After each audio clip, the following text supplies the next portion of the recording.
pour l'avion? Oui. Mais t'as pas envoyé une liste par exemple? Non, je sais pas. Mr. Guterres, Secretary.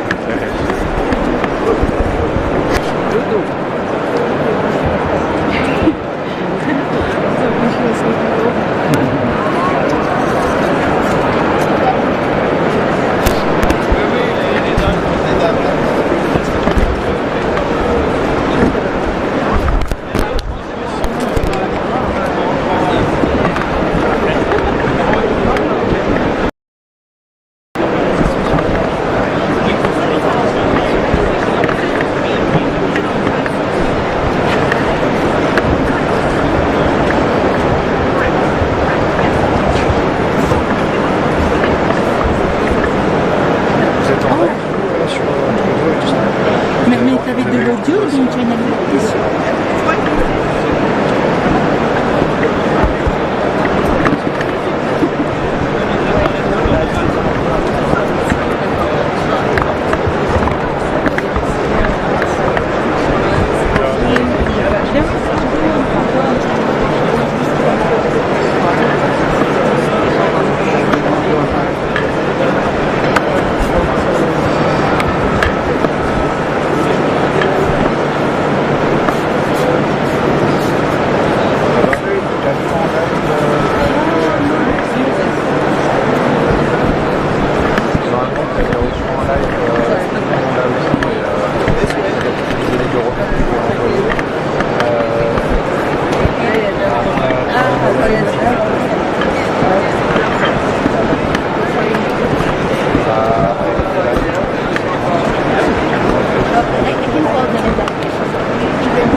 Tu l'entends? Oui. Merci beaucoup.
नहीं है कि बात नहीं और दिन तो एक ही मिल जाएगा एक ही रहेगा जैसे अंदर नहीं रहूँगा अंदर जाऊँगा वहाँ सीधा मैं ही हो जाएगा ये सर मेरा ही होता है बात अंदर जाएगी जहाँ से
करो कंटिन्यूस तुम्हारे शॉर्ट में कट जाएंगे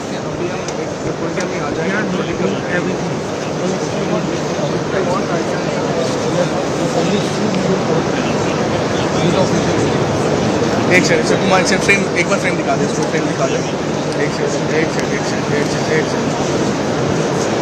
हाँ एक सेकंड जस्ट सेकंड मैं हूँ यहाँ पे देख रहा हूँ पीएम आने वाले हैं एक पीएम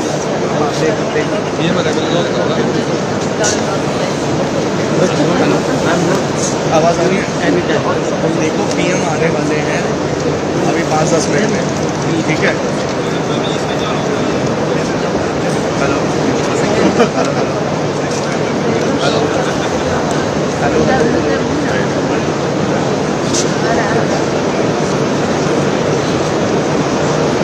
हेलो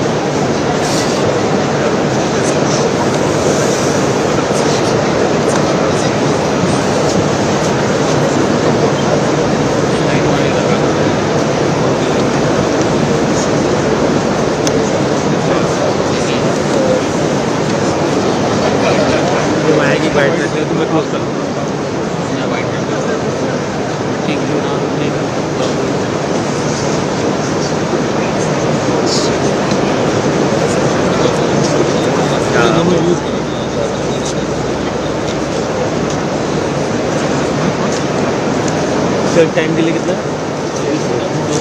सर वैसे सेकंड थोड़ा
चुप मिल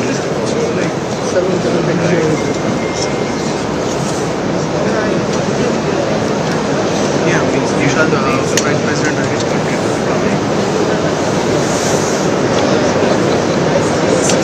I will accept that.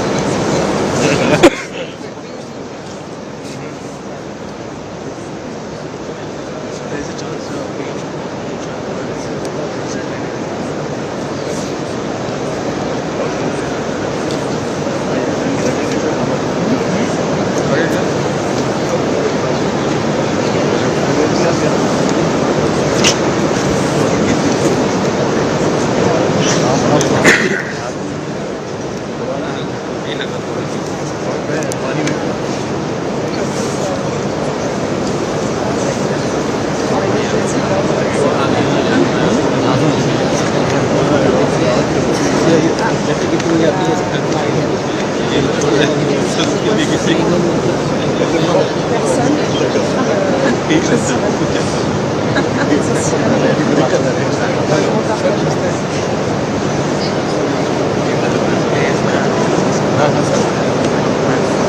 Ji sir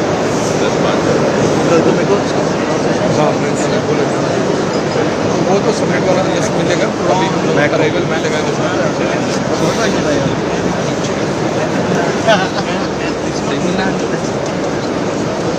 हाँ इनका प्रोडक्शन का अपना लाइव ही लगा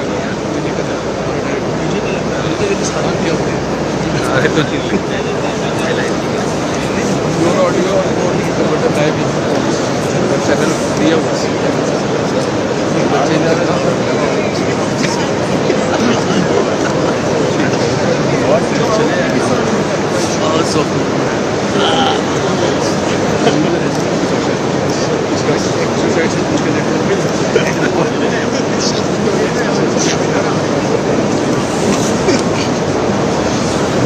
सर को देखो सर ने कितनी मोटी मोटी जैकेटें पहनी उससे मत बोलो उसके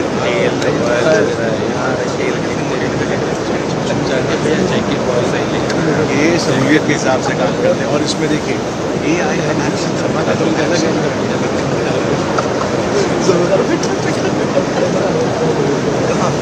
ये क्या हुआ किसने काट दिया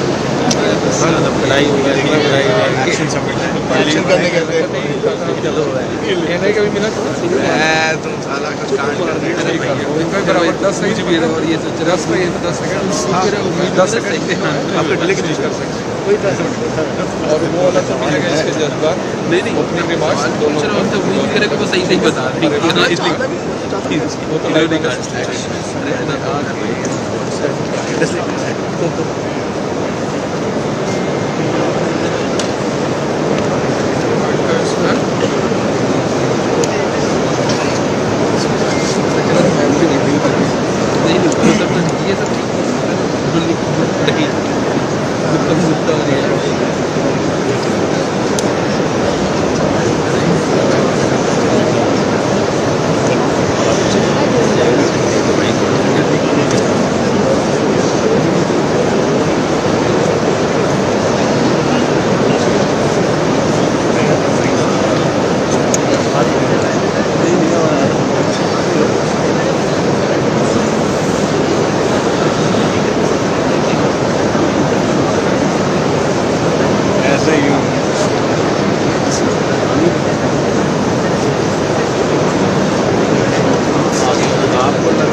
कोई दिक्कत नहीं। JD Vance यार JD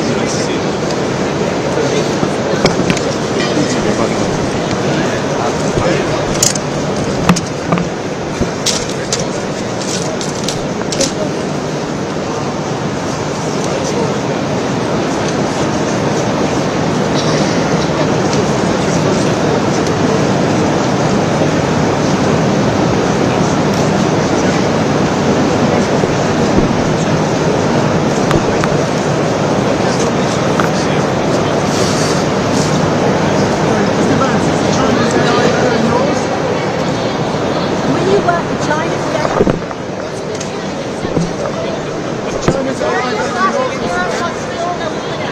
Will you work with China today? Mr. Vice President, Mr. Vice President. Regulations? Should there be any regulations?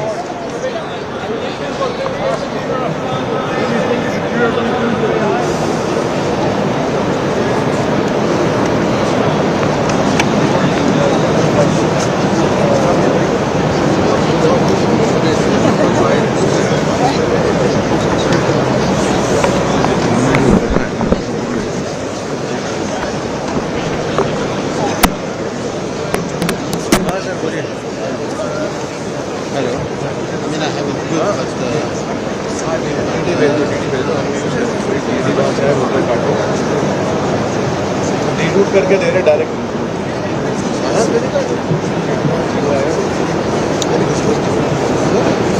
हाँ लाइव है कोई दिक्कत नहीं कोई हाँ यूज करिए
Ouais. Hein?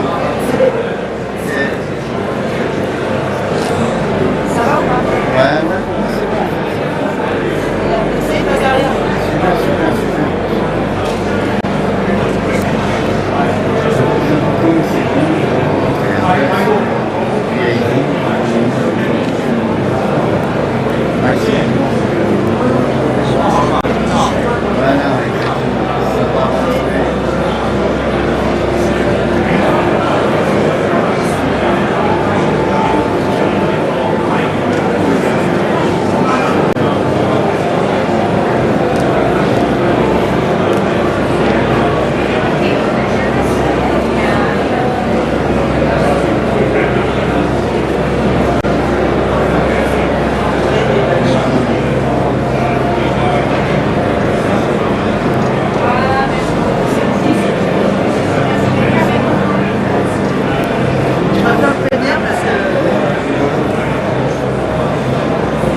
Avec ses talents, avec l'énergie et les investissements du monde entier. Thank you, President. Thank you. Thank you. Thank you so much.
va bien?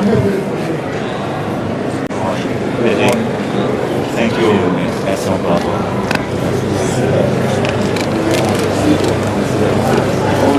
Mon frère, toi, je t'ai vu. Bonjour, messieurs, dames. Thank you. Ça va depuis hier?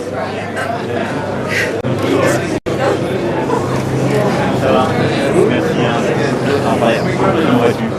En forme? Merci à toi. Ça va? Oui. On avance. Et lui là. Moi le coin. Je t'ai vu, je t'ai pas vu encore. Tu vas bien mis? Non, merci à toi. Bonjour, Monsieur le Président. Comment allez-vous? C'est ok. Non, merci. Merci.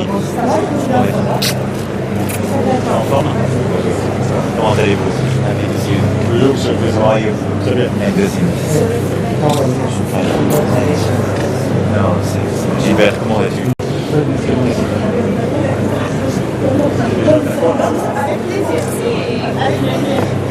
Looking at the meeting with one volunteer Wednesdays and Sundays.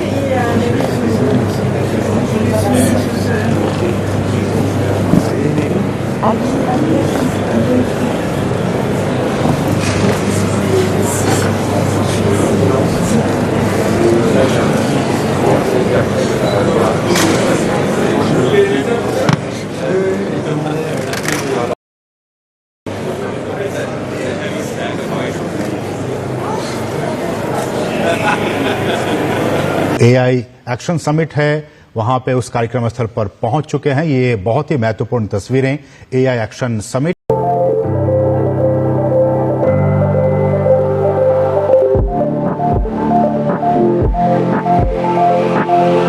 Welcome to the AI Action Summit. A unique opportunity to reflect on one of the most transformative forces of our time, artificial intelligence. So much opportunity.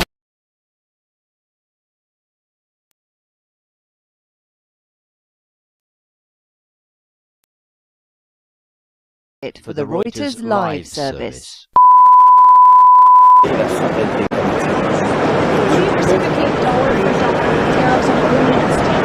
As usual, we hope that it will not come to that. We will work with the administration to highlight the importance of Canadian steel and aluminum to create thousands, if not millions, of jobs and support families across the United States. We have been doing things together. Ça va? Merci. Incroyable. Comment vas-tu? En forme? Merci à toi. Ça va? Oui. On avance. Et lui là. Moi le coin. Je t'ai vu, je t'ai pas vu encore. Tu vas bien mis? Non, merci à toi. Bonjour, Monsieur le Président. Comment allez-vous? C'est ok. Non, merci. Merci. En forme? Comment allez-vous? Bonjour, Monsieur le Président. Très bien. Non, c'est Gilbert, comment vas-tu?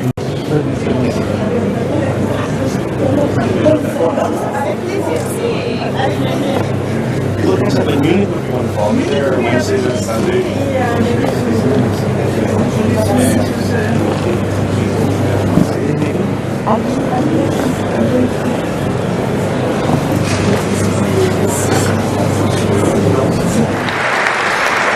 Bien, mesdames, messieurs les chefs d'État et de gouvernement, mesdames, messieurs les directrices, directeurs généraux d'organisations internationales, monsieur le secrétaire général, madame la présidente de la Commission européenne, monsieur le vice-président, monsieur le vice-premier ministre, mesdames et messieurs, en vos grades et qualités, chers amis, juste un mot pour vous dire combien nous sommes heureux de vous accueillir ici. Alors, hier, beaucoup d'entre vous ont pu toute la journée échanger dans ce grand palais que nous venons de restaurer et qui a été créé pour l'exposition universelle de 1900 et était en quelque sorte cette France confiante dans le progrès, la science et cette aventure extraordinaire.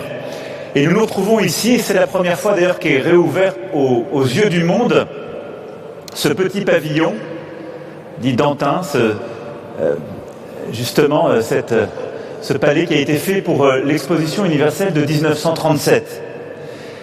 Sous l'impulsion d'un prix Nobel de chimie, M. Perrin, de l'époque, et qui avait cette conviction qu'en montrant la science aux Françaises, aux Français et au monde, on arriverait véritablement à convaincre d'embrasser cette histoire de progrès et à réussir à avoir une science au service de l'humanité. Et je crois que c'est exactement le défi qui est le nôtre,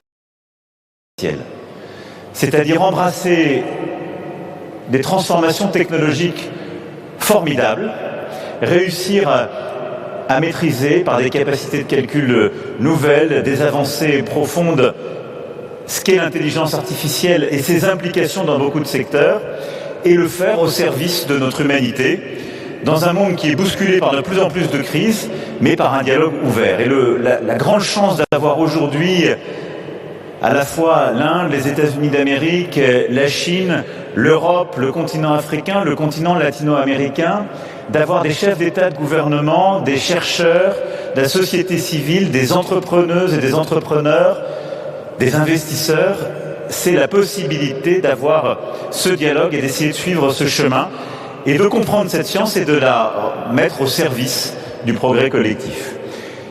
Je ne serai pas plus long, je suis très heureux de vous accueillir ici pour ce sommet qui est co-présidé avec mon ami le Premier ministre Narendra Modi.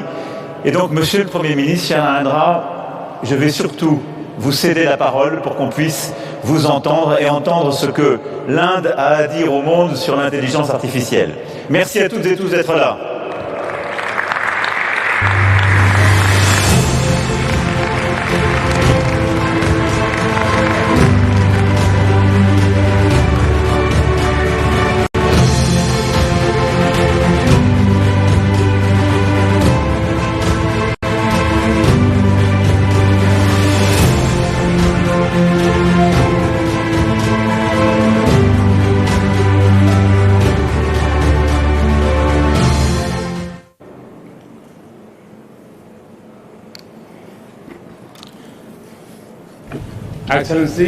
Excellences, chers amis,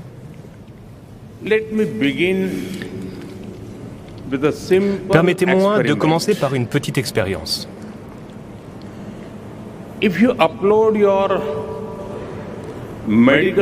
Si vous chargez vos résultats d'analyse, votre dossier médical dans une application à intelligence artificielle, eh bien, cette application pourra vous expliquer en des termes simples, sans aucun jargon compliqué, ce que les informations fournies signifient pour votre santé.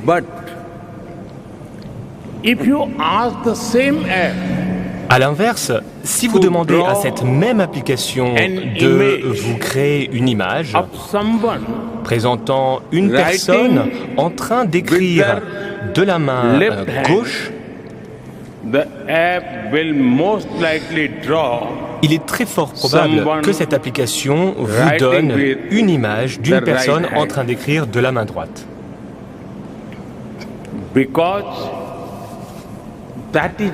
La raison, c'est que c'est ce que l'on retrouve le plus dans les données qui ont entraîné le modèle. Ceci nous montre une chose, c'est que si le potentiel positif de l'IA est tout simplement extraordinaire, il y a beaucoup de biais que nous ne devons ignorer. Voilà pourquoi je remercie mon ami, le président Macron, d'organiser, d'accueillir ce sommet. Je le remercie également de m'avoir invité à le coprésider. Chers amis, déjà aujourd'hui, l'IA refaçonne nos politiques, notre économie, notre sécurité et même notre société. L'IA est en train d'écrire le code pour l'humanité.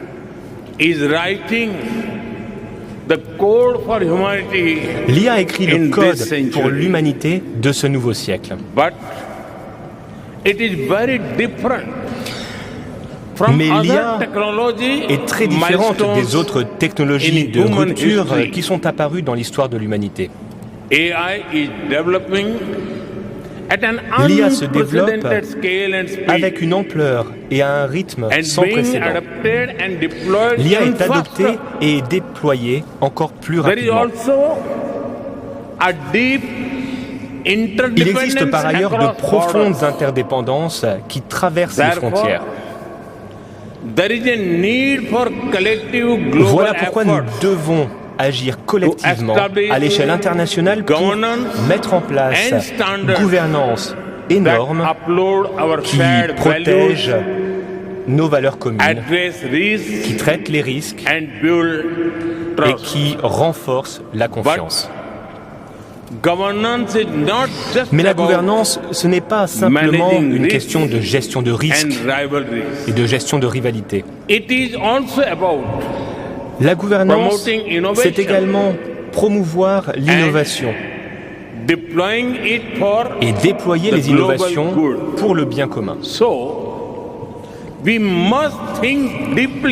Nous devons donc entreprendre une réflexion approfondie ainsi qu'un dialogue sur l'innovation et la gouvernance. La gouvernance, c'est également garantir un accès universel, en particulier dans l'hémisphère sud. C'est dans le sud, dans cette région du monde, que les capacités manquent le plus.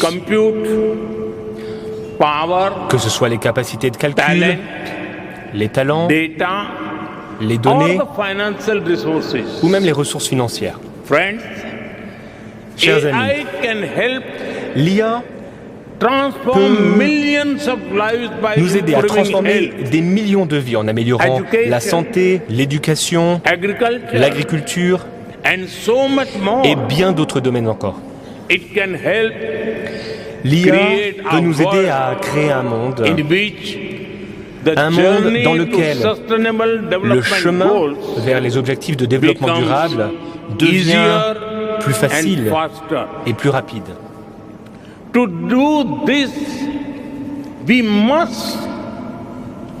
ce faire, nous devons mobiliser ressources et talents. Nous devons développer des systèmes en open source qui renforcent la confiance et la transparence. Nous devons créer des jeux de données de qualité, exempts de biais. Nous devons démocratiser la technologie et créer des applications tournées vers l'humain.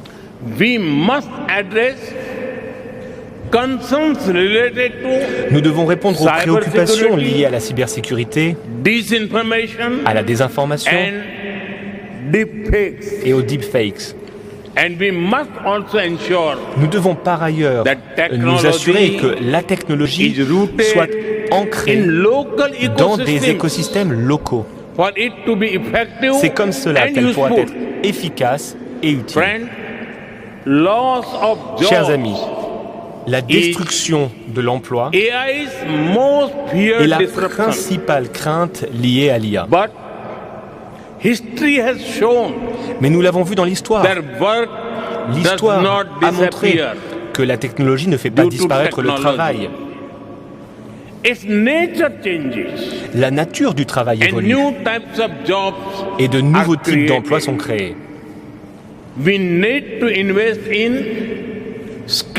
Nous devons investir dans la montée en compétences et dans la reconversion de nos citoyens pour qu'ils soient prêts à faire face à un avenir éclairé par l'IA.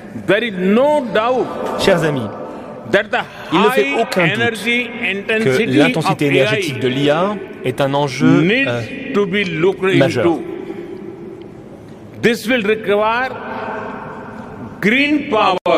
Nous allons donc avoir besoin d'une énergie verte, une énergie qui permettra d'alimenter l'avenir de l'IA.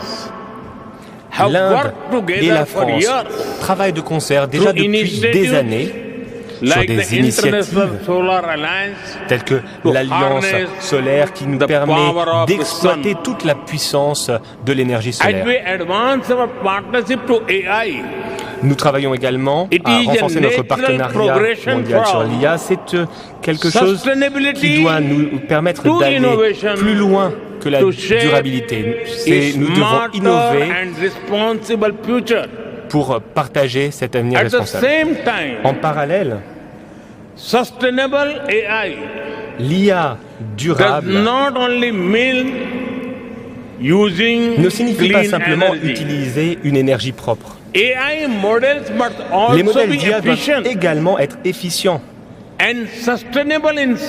et durables en termes de taille, de besoins en données et en ressources. Car après tout, le cerveau humain est capable de composer des poèmes et de concevoir des engins spatiaux. Et pour composer des poèmes et concevoir des engins spatiaux, le cerveau humain a besoin de moins d'énergie qu'il n'en faut pour allumer une ampoule. Chers amis, l'Inde est parvenue à développer une infrastructure numérique publique pour plus de 1,4 milliard de personnes à un très faible coût. Cette infrastructure numérique est bâtie autour d'un réseau ouvert et accessible. Cette infrastructure est régie par une réglementation et dispose d'une multitude d'applications qui permettent de moderniser notre économie, de réformer la gouvernance et de transformer la vie de nos concitoyens. Nous avons libéré toute la puissance des données grâce à notre architecture d'autonomisation et de protection des données.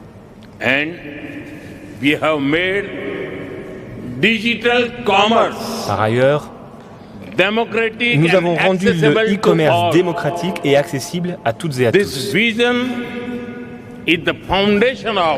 C'est cette vision que l'on retrouve à la base de la mission nationale de l'Inde pour l'intelligence artificielle.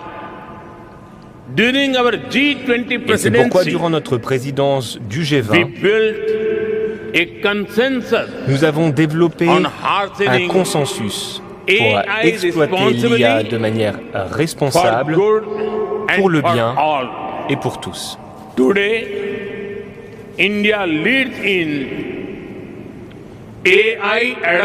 Aujourd'hui, l'Inde fait figure de chef de file dans l'adoption de l'IA et les solutions technico-juridiques sur la protection des données. Nous développons des applications avec l'intelligence artificielle pour le bien commun.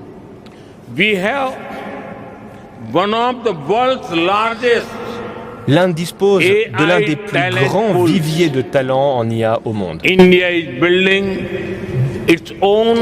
L'Inde travaille sur son propre grand modèle de langage, LLM, en tenant compte de sa diversité.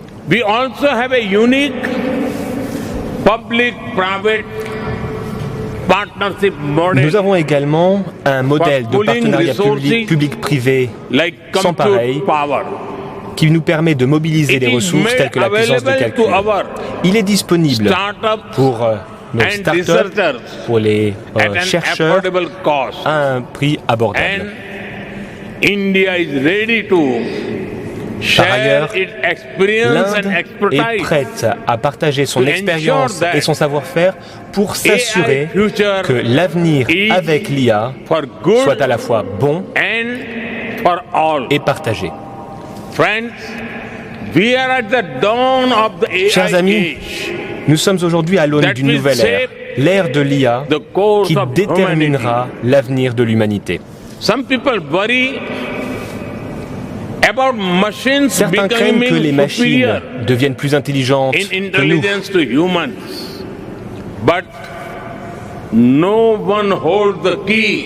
Mais personne d'autre que nous, humains, ne détient la clé de notre avenir collectif, de notre destinée commune.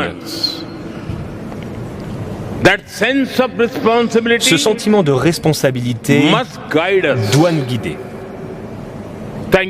Merci.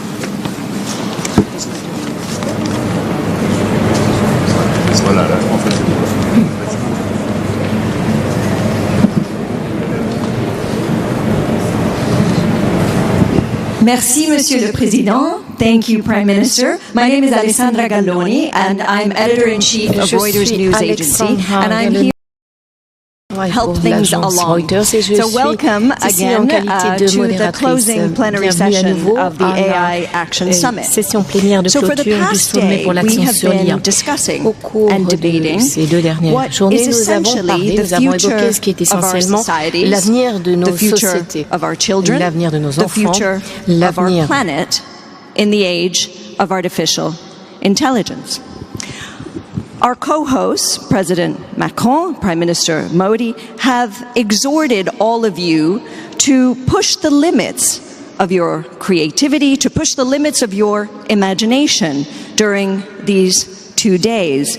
And as we saw from the opening video, delegates have discussed AI's impact on the environment, on labor, on diversity, and on making sure that AI does not get out of control, which is something that technologists are openly worried about. AI has, in the past few years, inspired outbursts of hope, but also of fear. It has attracted an astounding amount of money. In fact, the prospect of another 97 billion just last night, and is setting up epic clashes in business and potentially in geopolitics as well. France and the European Union have pledged a lighter touch in regulation to help AI and investment in AI flourish. But as President Macron said last night at dinner, and I hope you don't mind my quoting you, paradise cannot mean the Wild West. Indeed, there may be no better measure of the stakes for the world than the simple fact of this high-octane guest list here today, in this room. We have a large cross-section of global leaders in government, technology, finance, civil society. You will set and have already shaped the future of this technology. As the editor of a global news organization whose news users are in all of your countries and look to us for fact-based news on all of your companies, I can assure you that the world is watching this event very, very carefully. So, who knows? I mean, maybe it is possible that years from now, people, and perhaps even a conscious AI, will look back upon this meeting as a milestone in humanity's relationship with thinking machines. So with this, I would like to welcome all the panelists of the sessions today to the stage. If you could all come up together, even though you're in 2 different sessions. So I'll call you one by one. Ms. Ursula von der Leyen, the President of the European Commission, please. Mr. Farrell Williams, I saw you earlier. Yes, your seats are on your chairs.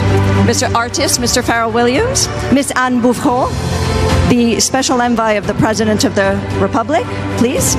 Mr. Sundar Pichai, CEO of Google, please. Ms. Soo-Yeon Choi, Director General of Naver. Saw you last night at dinner. I know you're here. There you are. Mr. Petteri Orpo, Prime Minister of Finland, please. And Ms. Doreen Bogdan-Martin, Secretary General of the International Communications Union. And last but not least, Mr. Faith Birol, Director General of the International Energy Agency. So the first session, which will be moderated by Anne, has been instrumental, and a big thank you to Anne for setting up this entire event of the past 2 days, will be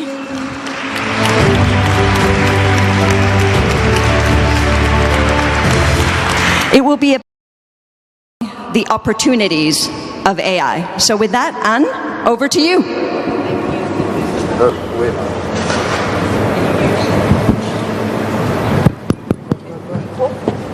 It's working. Thank you. Thank you so much. Good morning, everyone. Thank you so much for being here. This notion of unlocking opportunities and shared progress has been our driver towards the preparation of the summit. Throughout all the preparation, the trips that I have taken, I have heard all over the world everyone telling me we want to be part of this AI revolution. We want to be able to develop our own solutions. We want to be actors. We want to be players. And we are looking forward to come to Paris to be able to have this discussion. So, of course, there is great hope from AI. There's hope for progress in medical research. There's hope for progress in science. There's hope for new climate solutions. There's also hope for progress and new art and creativity, and we will be discussing this. But how can we make sure that these opportunities are unlocked in the short term, now or very soon? We will hear today from our distinguished guests and speakers what they are doing to make this possible, by defining strategies, by listening to the world's experts, by announcing investments, and by a number of actions.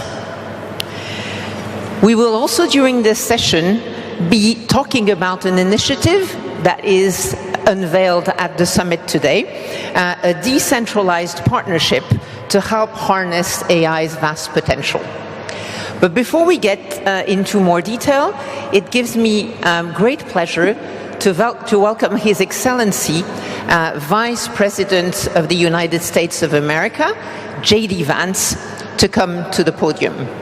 It is an honor. It is your first international trip outside of the United States since taking office.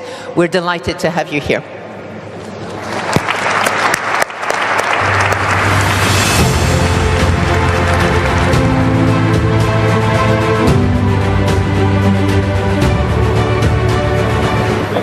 The kind introduction, and I want to start by thanking President Macron for hosting the event and, of course, for the lovely dinner last night. During the dinner, President Macron looked at me and asked if I would like to speak, and I said, Mr. President, I'm here for the good company and free wine, but I have to earn my keep today. And I, of course, want to thank Prime Minister Modi for being here and for co-hosting the summit, for all of you for participating. And I'm not here this morning to talk about AI safety, which was the title of the conference a couple of years ago. I'm here to talk about AI opportunity. When conferences like this convene to discuss a cutting-edge technology, oftentimes I think our response is to be too self-conscious, too risk-averse. But never have I encountered a breakthrough in tech that so clearly calls us to do precisely the opposite. Now, our administration, the Trump administration, believes that AI will have countless revolutionary applications in economic innovation, job creation, national security, healthcare, free expression, and beyond. And to restrict its development now will not only unfairly benefit incumbents in the space, it would mean paralyzing one of the most promising technologies we have seen in generations. Now, with that in mind, I'd like to make 4 main points today. Number 1, this administration will ensure that American AI technology continues to be the gold standard worldwide, and we are the partner of choice for others, foreign countries, and certainly businesses as they expand their own use of AI.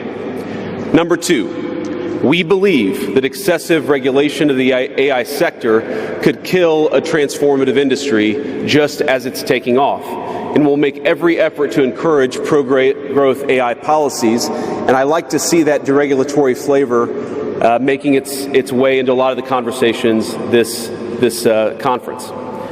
Number three, we feel very strongly that AI must remain free from ideological bias, and that American AI will not be co-opted into a tool for authoritarian censorship. And finally, number four, the Trump administration will maintain a pro-worker growth path for AI, so it can be a potent tool for job creation in the United States. And I appreciate Prime Minister Modi's point. AI, I really believe, will facilitate and make people more productive. It is not going to replace human beings. It will never replace human beings. And I think too many of the leaders in the AI industry, when they talk about this fear of replacing workers, I think they really miss the point. AI, we believe, is going to make us more productive, more prosperous, and more free. The United States of America is the leader in AI, and our administration plans to keep it that way. The U.S. possesses all components across the full AI stack, including advanced semiconductor design, frontier algorithms, and of course, transformational applications. Now, the computing power this stack requires is integral to advancing AI technology. And to safeguard America's advantage, the Trump administration will ensure that the most powerful AI systems are built in the U.S. with American-designed and manufactured chips. Now, just because we're the leader doesn't mean we want to or need to go it alone, of course. And let me be emphatic about this point. America wants to partner with all of you. And we want to embark on the AI revolution before us with a spirit of openness and collaboration. But to create that kind of trust, we need international regulatory regimes that fosters the creation of AI technology rather than strangles it. And we need our European friends in particular to look to this new frontier with optimism rather than trepidation. Now, the development of cutting-edge AI in the U.S. is no accident. By preserving an open regulatory environment, we've encouraged American innovators to experiment and to make unparalleled R&D investments. Of the $700 billion, give or take, that's estimated to be spent on AI in 2028, over half of it will likely be invested in the United States of America. Now, this administration will not be the one to snuff out the startups and the grad students producing some of the most groundbreaking applications of artificial intelligence. Instead, our laws will keep big tech, little tech, and all other developers on a level playing field. Now, with the President's recent executive order on AI, we're developing an AI action plan that avoids an overly precautionary regulatory regime while ensuring that all Americans benefit from the technology and its transformative potential. Now, we invite your countries to work with us and to follow that model if it makes sense for your nations.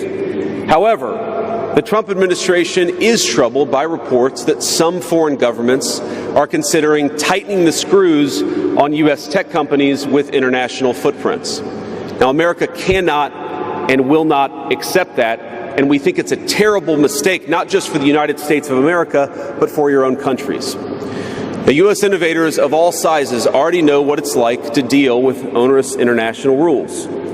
Many of our most productive tech companies are forced to deal with the EU's Digital Services Act and the massive regulations it created about taking down content and policing so-called misinformation. And of course, we want to ensure the internet is a safe place, but it is one thing to prevent a predator from preying on a child on the internet, and it is something quite different to prevent a grown man or woman from accessing an opinion that the government thinks is misinformation. Meanwhile, for smaller firms, navigating the GDPR means paying endless legal compliance costs or otherwise risking massive fines. Now, for some, the easiest way to avoid the dilemma has been to simply block EU users in the first place. Is this really the future that we want, ladies and gentlemen? I think the answer for all of us should be no. Now, there's no issue where we worry about more than regulation when it comes to energy. And again, I appreciated the comments of so many at the conference because they recognize that we stand now at the frontier of an AI industry that is hungry for reliable power and high-quality semiconductors. Yet too many of our friends are deindustrializing on the one hand and chasing reliable power out of their nations and off their grids with the other. The AI future is not going to be won by hand-wringing about safety. It will be won by building, from reliable power plants to the manufacturing facilities that can produce the chips of the future. Now, at a personal level, what excites me most about AI is that it is grounded in the real and the physical economy. The success of the sector isn't just a matter of smart people sitting in front of a computer screen and coding. It depends on those who work with their hands, even as robotics will change our factories. It will certainly make our healthcare providers better at treating diseases, but it will also depend on the data produced by those healthcare providers, by those doctors and nurses. I believe it will help us create and store new modes of power in the future. But right now, AI cannot take off unless the world builds the energy infrastructure to support it. Now, it's my view that tech innovation over the last 20 years has often conjured images of smart people staring at computer screens, engineering in the world of bits. But the AI economy will primarily depend on and transform the world of atoms. Now, at this moment, we face the extraordinary prospect of a new industrial revolution, one on par with the invention of the steam engine or Bessemer steel. But it will never come to pass if overregulation deters innovators from taking the risks necessary to advance the ball. Nor will it occur if we allow AI to become dominated by massive players looking to use the tech to censor or control users' thoughts. And I'd ask if you step back a moment and ask yourself, who is most aggressively demanding that we, meaning political leaders gather here today, do the most aggressive regulation? It is very often the people who already have an incumbent advantage in the market. And when a massive incumbent comes to us asking us for safety regulations, we ought to ask whether that safety regulation is for the benefit of our people or whether it's for the benefit of the incumbent. Now, over the last few years, we've watched as governments, businesses, and nonprofit organizations have advanced unpopular and, I believe, downright ahistorical social agendas through AI. In the U.S., we had AI image generators trying to tell us that George Washington was black or that America's doughboys in World War I were in fact women. Now, we laugh at this now, and of course it was ridiculous, but we have to remember the lessons from that ridiculous moment. And what we take from it is that the Trump administration will ensure that AI systems developed in America are free from ideological bias and never restrict our citizens' right to free speech. We can trust our people to think, to consume information, to develop their own ideas, and to debate with one another in the open marketplace of ideas. Now, we've also watched as hostile foreign adversaries have weaponized AI software to rewrite history, surveil users, and censor speech. This is hardly new, of course. As they do with other tech, some authoritarian regimes have stolen and used AI to strengthen their military, intelligence, and surveillance capabilities, capture foreign data, and create propaganda to undermine other nations' national security. I want to be clear. This administration will block such efforts, full stop. We will safeguard American AI and chip technologies from theft and misuse, work with our allies and partners to strengthen and extend these protections, and close pathways to adversaries attaining AI capabilities that threaten all of our people. And I would also remind our international friends here today that partnering with such regimes, it never pays off in the long term.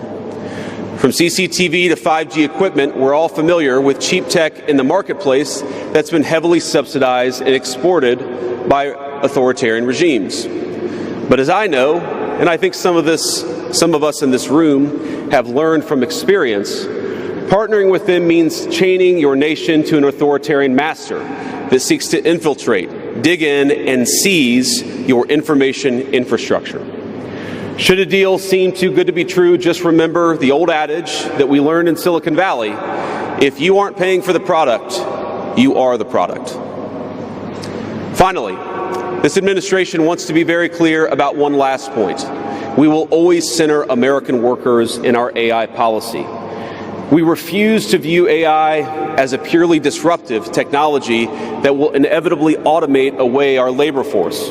We believe, and we will fight for policies that ensure that AI is going to make our workers more productive, and we expect that they will reap the rewards with higher wages, better benefits, and safer and more prosperous communities. From law to medicine, manufacturing, the most immediate applications of AI almost all involve supplementing, not replacing, the work being done by Americans.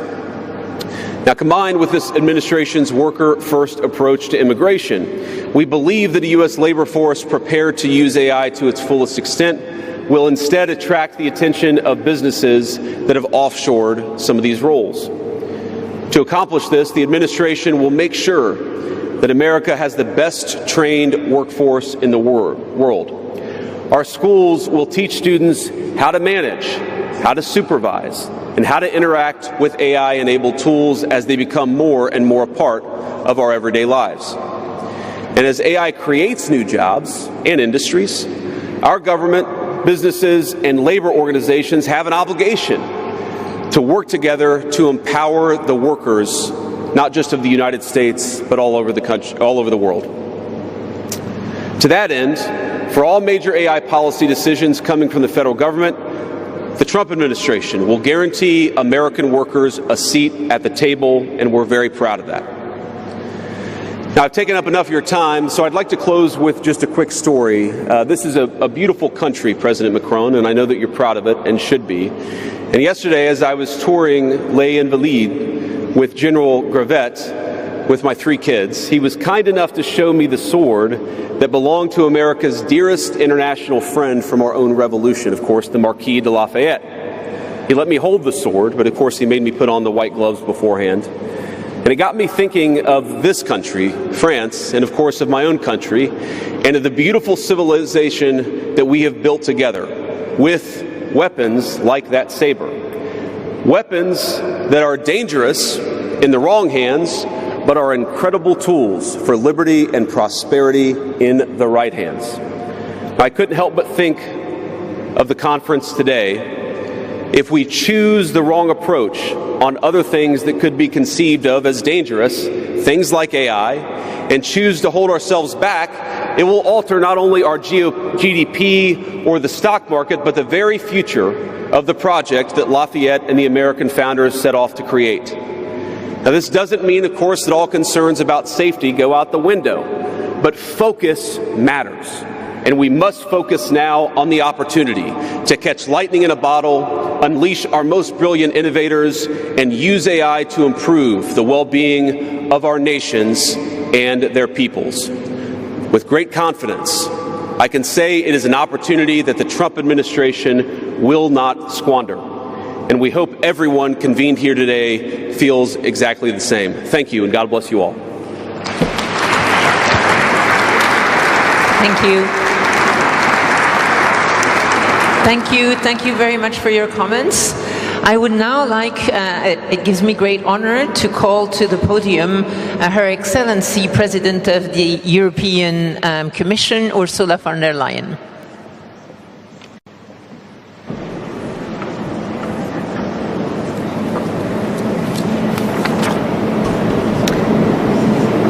Monsieur le Président, cher Emmanuel, Presidents, Your Serene Highness, Prime Ministers, Excellencies, ladies and gentlemen, this is the third Summit on AI in just over 1 year. In the same period, 3 new generations of ever more powerful AI models have been released. Some expect models that will approach human reasoning within a year. Now, the past summits focused on laying the groundwork for AI safety.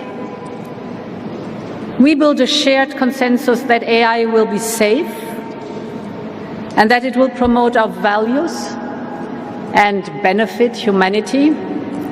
But this summit is focused on action, and that is exactly what we need right now. The time has come for us to formulate a vision of where we want AI to take us as a society and as humanity. And then we need to act and accelerate Europe in getting there. And that is what I'd like to address today, Europe's specific place in the global race on AI. We want Europe to be one of the leading AI continents. And this means embracing a way of life where AI is everywhere.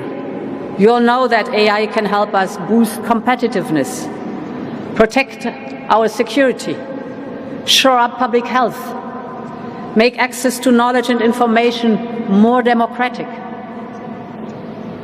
And this is what you, the entrepreneurs, the researchers, the investors, the business leaders are showcasing here in Paris and that you are doing every single day. This is a glimpse of the AI continent we want to become.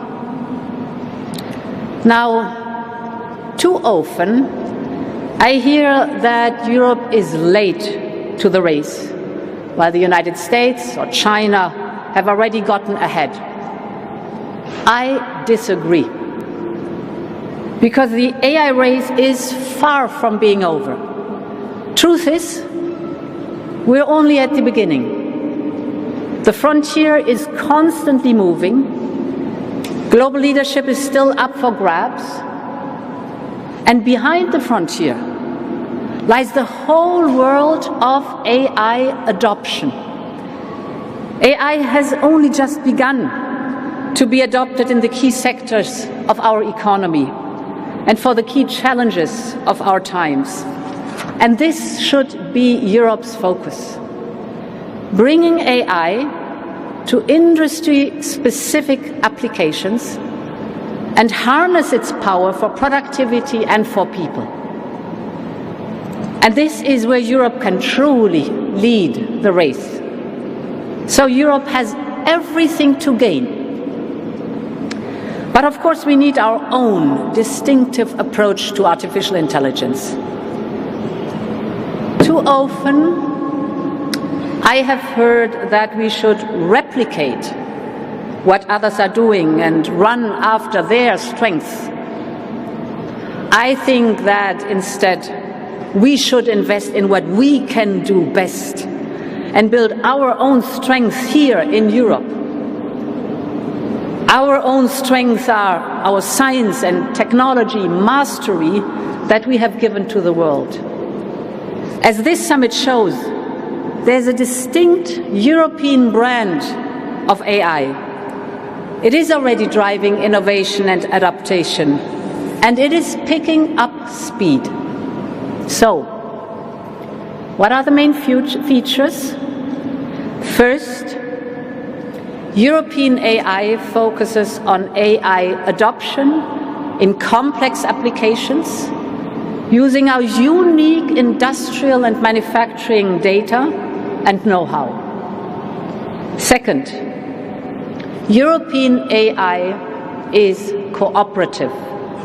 It brings talents together from different countries, from different sectors, from different backgrounds.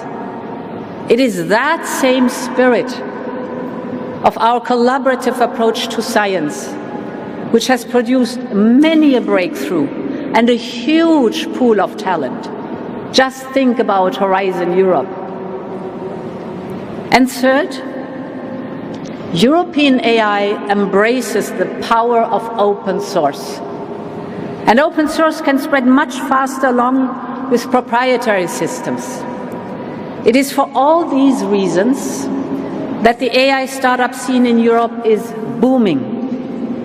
The number of unicorns has increased by 10 times in just a few years.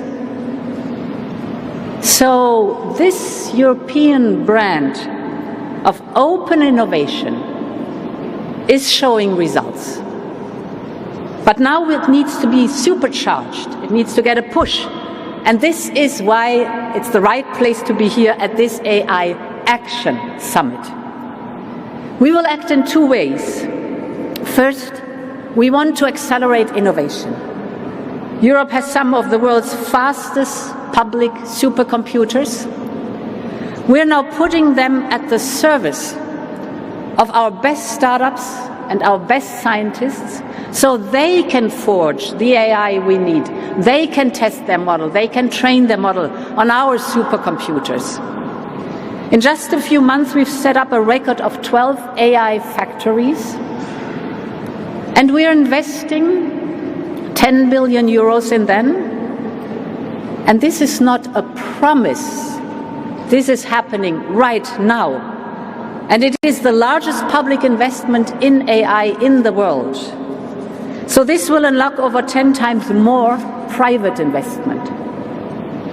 Our goal is that every company, not only the big players, can access the computing power they need. We want AI developers to compete based on how innovative they are, not just on their access to chips or the size of their financial firepower. And now we are also bringing AI factories to the next level, to AI gigafactories, very large data and computing infrastructure for very large models. We want to replicate the success story of the CERN in Geneva. As you all know, CERN hosts the largest particle accelerator in the world, and it allows the best and the brightest minds in the world to work together. And we want the same to happen in our AI gigafactories. We provide the infrastructure for large computational power. Researchers and entrepreneurs and innovators will be able to join forces. Talents of the world are welcome. Industries will be able to collaborate and federate their data. We're creating safe space for them. Just take the European health data space. Because yes, AI needs competition, but AI also needs collaboration. And AI needs the confidence of the people and has to be safe. And actually, this is the purpose of the AI Act, to provide for one single set of safe rules across the European Union, 450 million people, instead of 27 different national regulations and safeties in the interest of business. At the same time, I know that we have to make it easier and we have to cut red tape, and we will. Finally, computational power requires immediate, substantial financial capital from both public and private. In this context, I welcome the European AI Champions Initiative that pledges 150 billion euros from providers, investors, and industry. And today I can announce that with our Invest AI initiative, we can top up by 50 billion euros. So thereby, we aim to mobilize a total of 200 billion euros for AI investment in Europe. We will have a focus on industrial and mission-critical applications.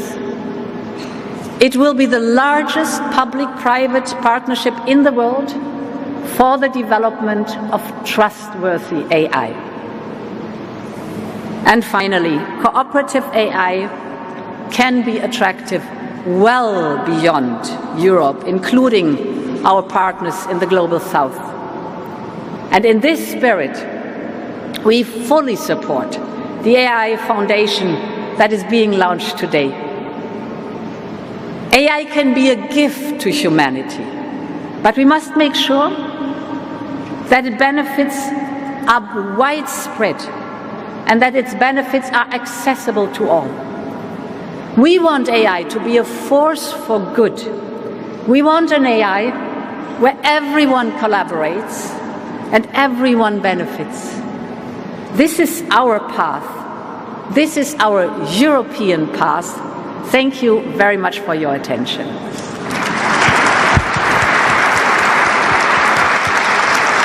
Thank you. Thank you very much, President von der Leyen, for your comments and for the announcements that you made today. It gives me great pleasure to continue this discussion on unlocking opportunities. And we discussed the opportunities that we tend to speak about a lot in health, in a number of sectors. Let me maybe start by one of the not so obvious ones. Let's start with arts and creative industries. First of all, we have dedicated during this AI week a whole weekend to this topic of AI and art and culture. We have had both wonderful creations showcased by artists, but also discussions about the challenges that lie between AI and creation, because it's not always something that comes as the first example of benefits of AI. With us today we have Farah Williams. We're delighted to have you here. You're an extraordinarily creative artist, and so who better than you could share a few thoughts about AI and creativity.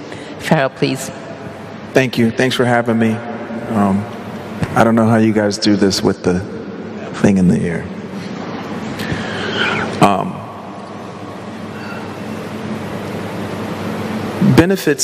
The benefits for me are very different than what we often hear discussed when people reference AI.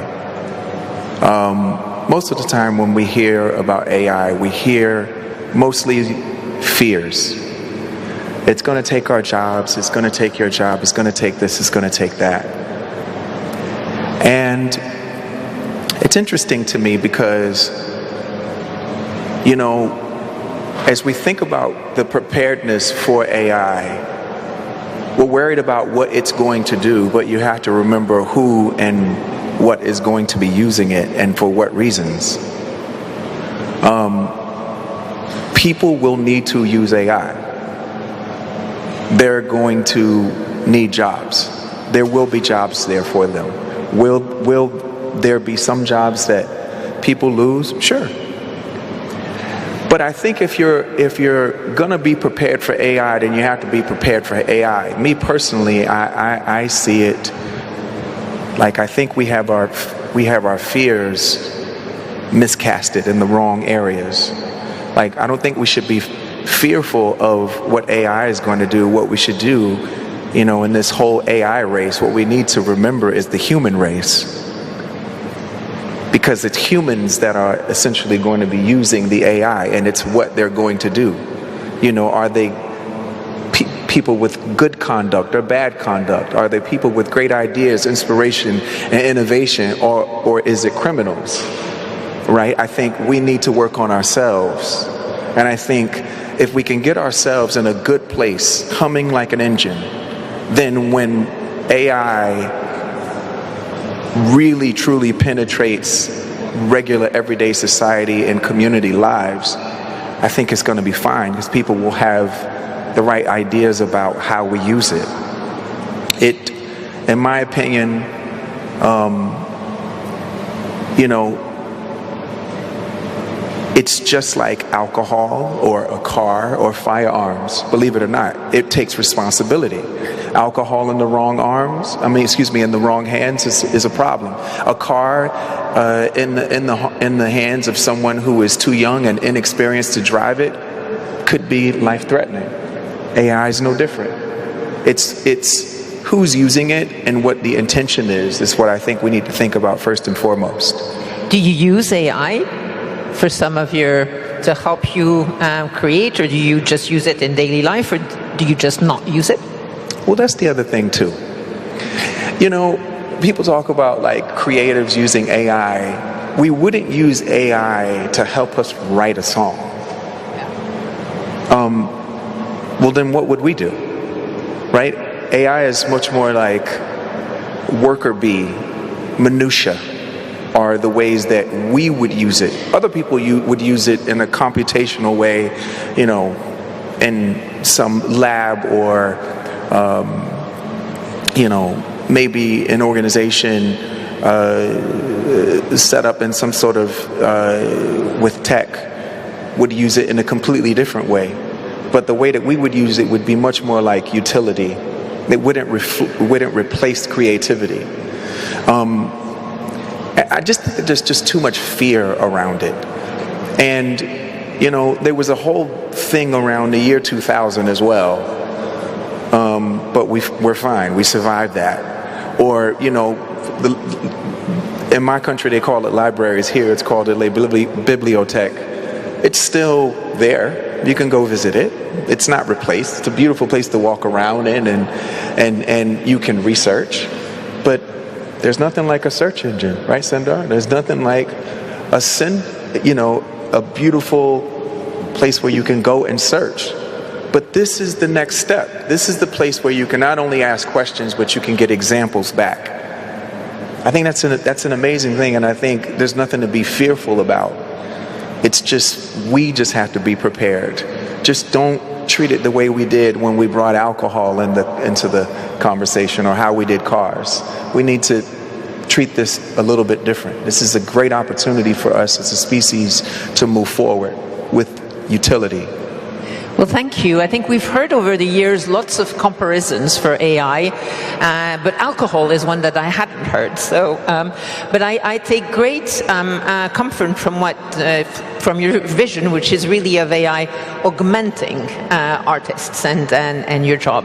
Maybe I can ask a question of Sundar Pichai. We're delighted to have you here. I've heard you speak about risks of AI, but also about the way it can help augment communities, for example. So what are your thoughts on this and on the opportunities and how we can unlock them in AI?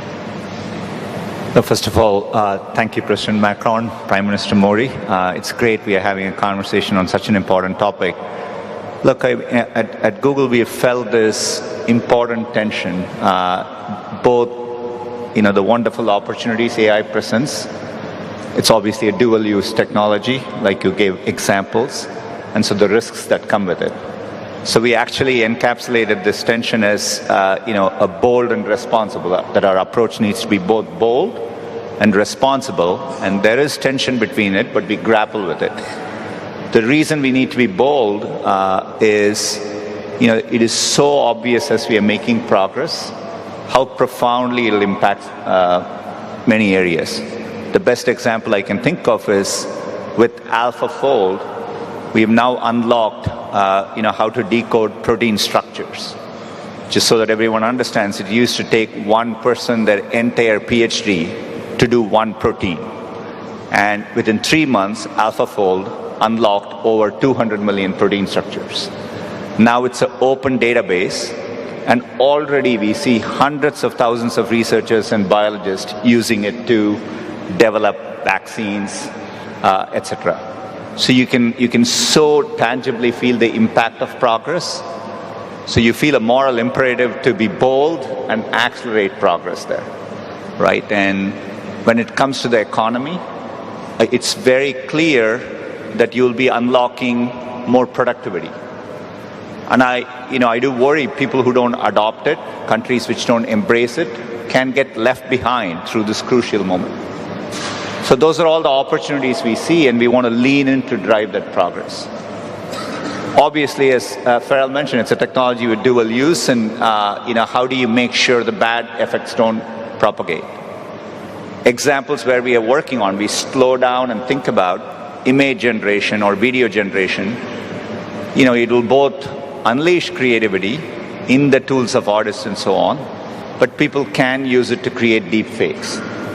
So we are early on working on technology like SynthID, watermarking technology. We will need standards, and those are areas where governments and private companies can work together to create a standardized way to detect deep fakes, right? And so you have to take that balance as we move through this, and we embrace it. We cherish the tension, we debate it, and we all need to do that more, I think. Well, thank you so much, and thank you for highlighting the area of AI and science. First of all, of course, the AlphaFold is absolutely fascinating and led to a Nobel Prize or Nobel Prizes, which is really impressive. But yeah, what you said about also being mindful about standards and tools and open source tools for open science, I think is particularly important. Maybe let me come back to you in terms of this technology, which has an impact around the world. Do you see a challenge in potentially having this opportunity developing more in developed markets, in Western economies, and maybe not around the world? Do you have any thoughts on whether you have fears about that and whether you could see a need for action in this direction?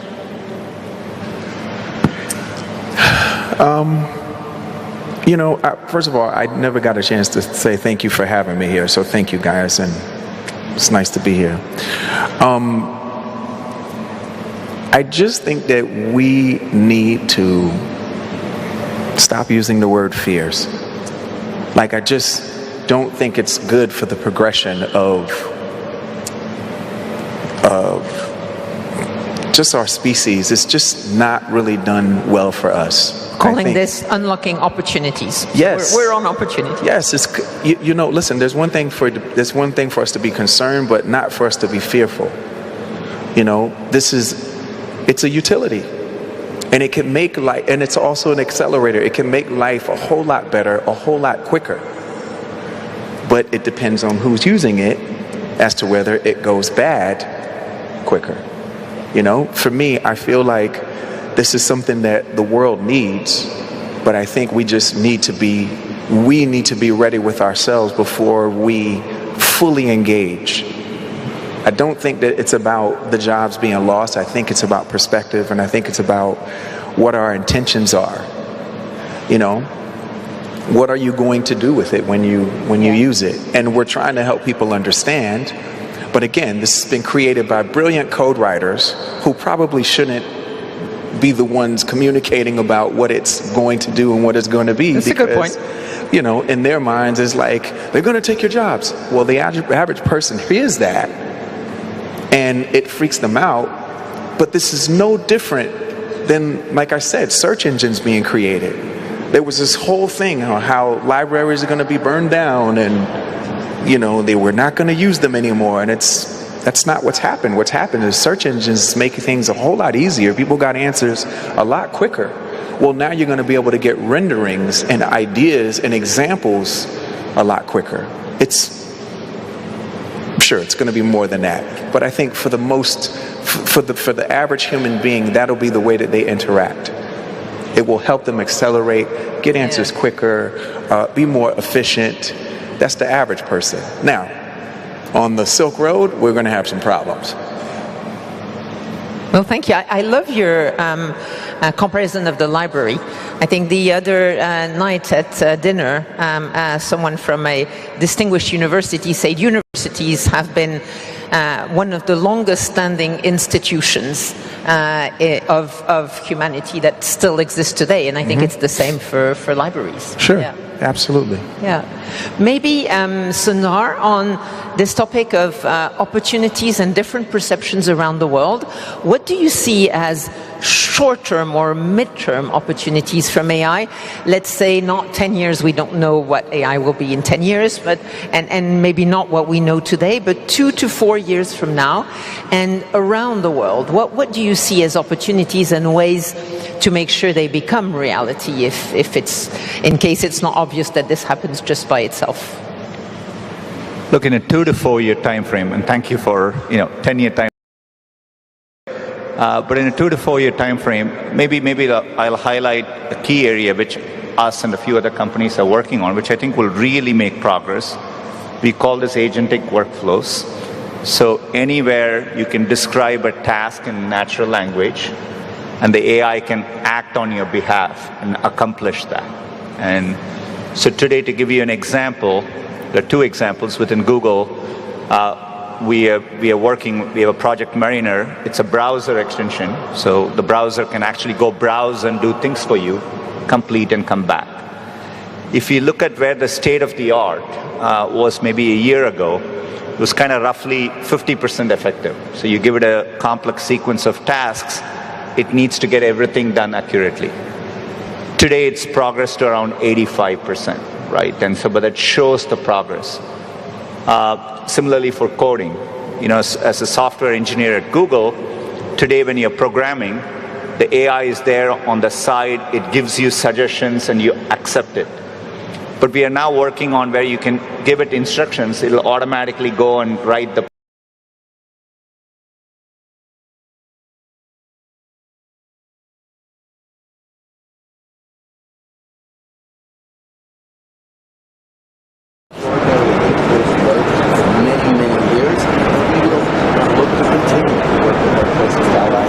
radiologist looking at images, a doctor engaging with the patient.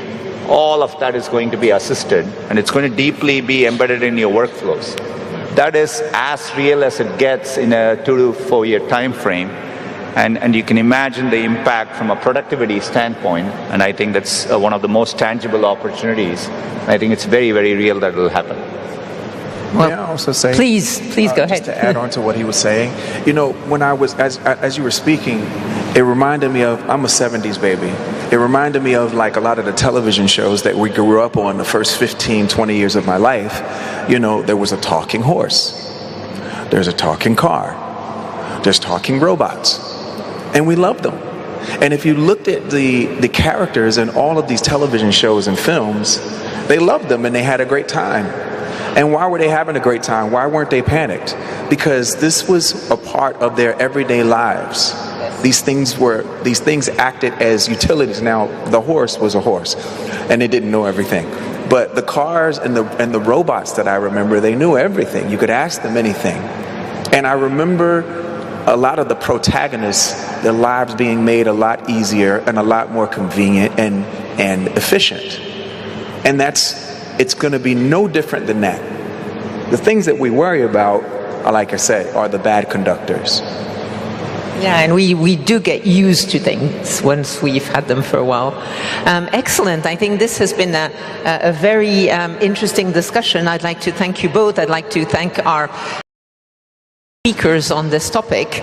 Again, on this topic of unlocking opportunities, maybe going back to some of the remarks of Prime Minister Modi, we see all around the world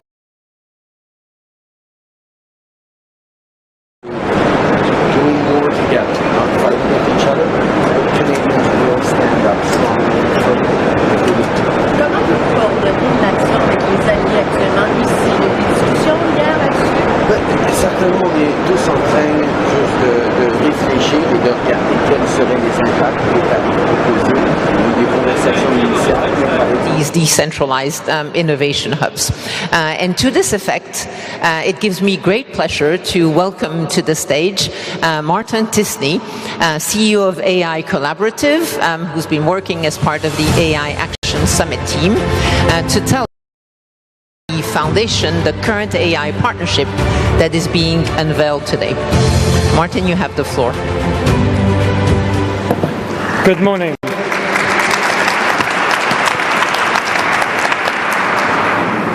The way artificial intelligence is built and deployed today is shaping our societies, determining how we work, who has access to healthcare and education, and whether technology expands opportunity or deepens inequality. But too often, the public interest remains an afterthought. That's why I am proud to announce the launch of Current AI, a new partnership dedicated to ensuring that artificial intelligence serves the public interest, that AI serves communities, strengthens economies, and expands opportunity for all. We are at a pivotal moment. The choices we make today will define the role AI plays in our societies for generations to come.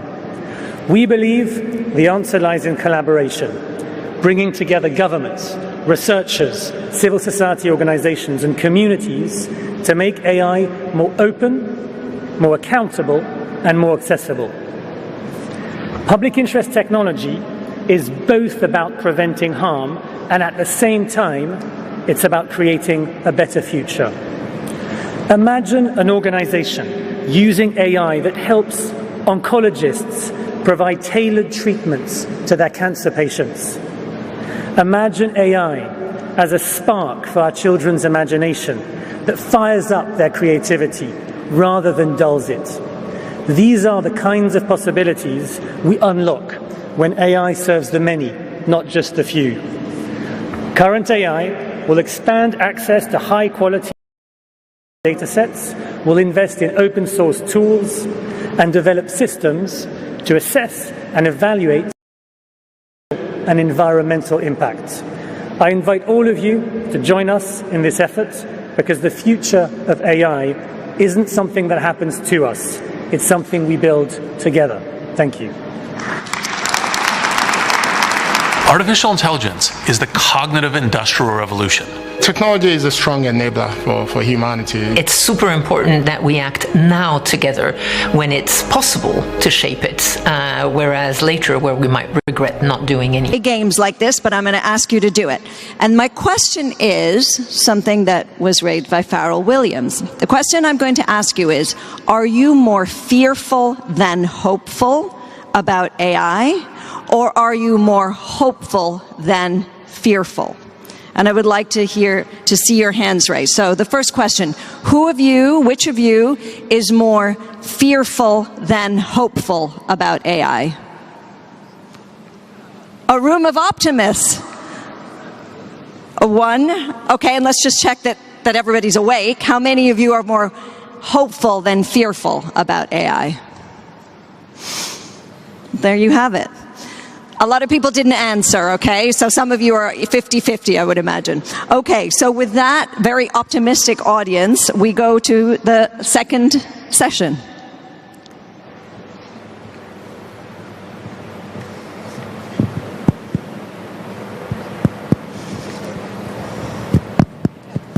Do you want to try it? Yes. Can you hear me? Okay, great. Good morning, Excellencies, ladies and gentlemen. My name is Doreen Bogdan-Martin. I'm the Secretary General of the International Telecommunications Union. And as the President well knows, 160 years ago in Paris, 20 countries came together, and I think they asked the same question. They said, are we ready? But it wasn't AI, it was actually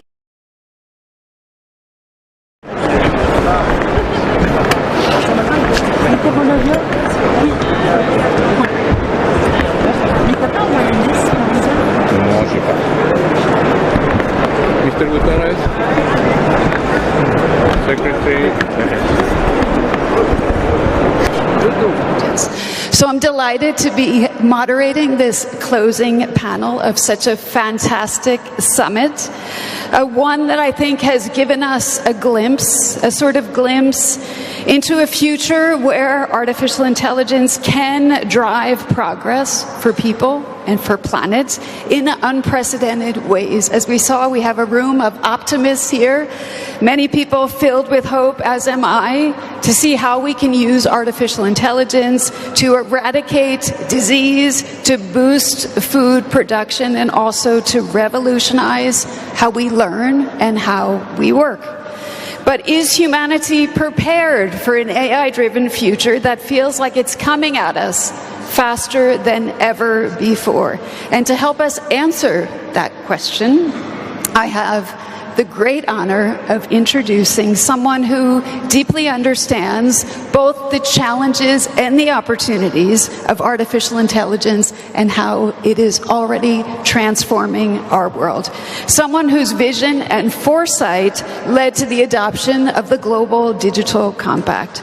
So, ladies and gentlemen, as we kick off this final session of the Paris AI Action Summit, please join me in welcoming the United Nations Secretary General Antonio Guterres. Please.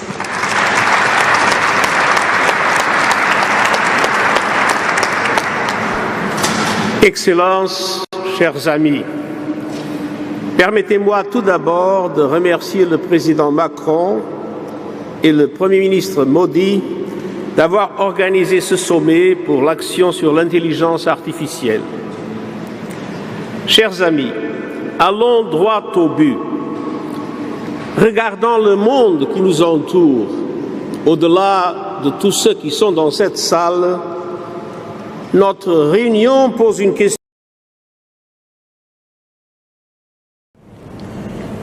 If you upload your medical report, si vous chargez vos résultats d'analyse, votre dossier médical dans une application à intelligence artificielle, it can explain.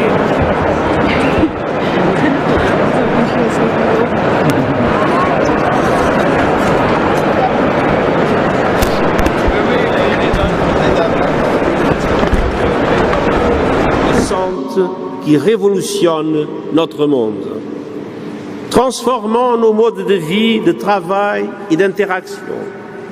Alimentons des avancées majeures dans l'éducation, la santé, l'agriculture, mais mettons également à l'épreuve nos valeurs communes et nos droits fondamentaux. Le pouvoir de l'intelligence artificielle impose d'immenses responsabilités. Aujourd'hui, ce pouvoir est entre les mains d'une poignée de personnes, tandis que certaines entreprises et certains pays se lancent dans une course effrénée avec des investissements sans précédent. La plupart des nations en développement se retrouvent laissées pour compte. Cette concentration grandissante des capacités en matière d'intelligence artificielle menace d'aggraver les clivages. Nous devons empêcher l'émergence d'un monde de nantis et de démunis de l'intelligence artificielle. Nous tous travaillons ensemble. Nous devons faire que l'intelligence artificielle puisse combler le fossé entre les pays développés et les pays en développement et non le creuser. Elle doit accélérer le développement durable et pas perpétuer les inégalités. Excellencies, the United Nations offers an inclusive, transparent and effective platform for AI solidarity. And we are working to strengthen the platform. The Global Digital Compact, adopted at the Summit of the Future, established the first universal agreement on the governance of AI. It brings the world together around a shared vision, one where technology serves humanity, not the other way around. The creation of an independent international scientific panel on AI will be central to translating this vision into reality. By pooling global expertise, the scientific panel will promote a common understanding of AI risks, benefits, capabilities and opportunities, and help bridge knowledge gaps. I urge everyone to support the creation without delay. Member States also agreed to establish a global dialogue on AI governance within the United Nations to ensure that all countries have a voice in shaping the future of AI. Through the global dialogue, we can align governance efforts around the world and reinforce their interoperability, uphold human rights in AI applications, and prevent misuse. The UN provides an inclusive forum for cooperating complementing existing mechanisms such as the OECD AI principles, G7 and the Global Partnership on AI, as well as regional efforts by the African Union, the European Union, ASEAN and the Council of Europe. And I am confident that discussions at this summit will help enrich this dialogue. The Compact also calls for building AI capacity in developing nations. And this is not only about technology diffusion. We need concerted efforts to build sustainable digital infrastructure at an unprecedented scale, foster talent to develop, deploy and maintain AI systems, and ultimately empower peoples and nations to become not just users, but active participants in the AI revolution. A global AI capacity building network, as proposed by a high-level advisory body on AI, is an economic necessity and a moral imperative. Today's launch of Current AI, a public interest partnership, is an important contribution. I will soon present a report on innovative voluntary financing models and capacity building initiatives to help all countries harness AI as a force for good. And finally, we know that AI can be a force for climate action and energy efficiency. But we also know AI power-intensive systems are already placing an unsustainable strain on our planet. So it is crucial to design AI algorithms and infrastructures that consume less energy and integrate AI into smart grids to optimize power use. From data centers to training models, AI must run on sustainable energy so that it fuels a more sustainable future. Excellencies, I began with a question. Let me end with a few more. Who decides what problems AI should or should not resolve? Who benefits most from its deployment? Who bears the cost of its mistakes? These questions affect everyone, and so the answers must also involve everyone. It is in all our interests for governments and technology leaders to commit to global guardrails, to share best practices, and to shape fair policy and business models. The whole world benefits when development banks and philanthropic community provide catalytic funding to jumpstart capacity building worldwide. And we all stand to gain when academia and thought leaders help to navigate through this complex landscape. AI is not standing still, neither can we. Let us move for an AI that is shaped by all of humanity, for all of humanity. In other words, let's make sure we are ready for the future right now, and I thank you.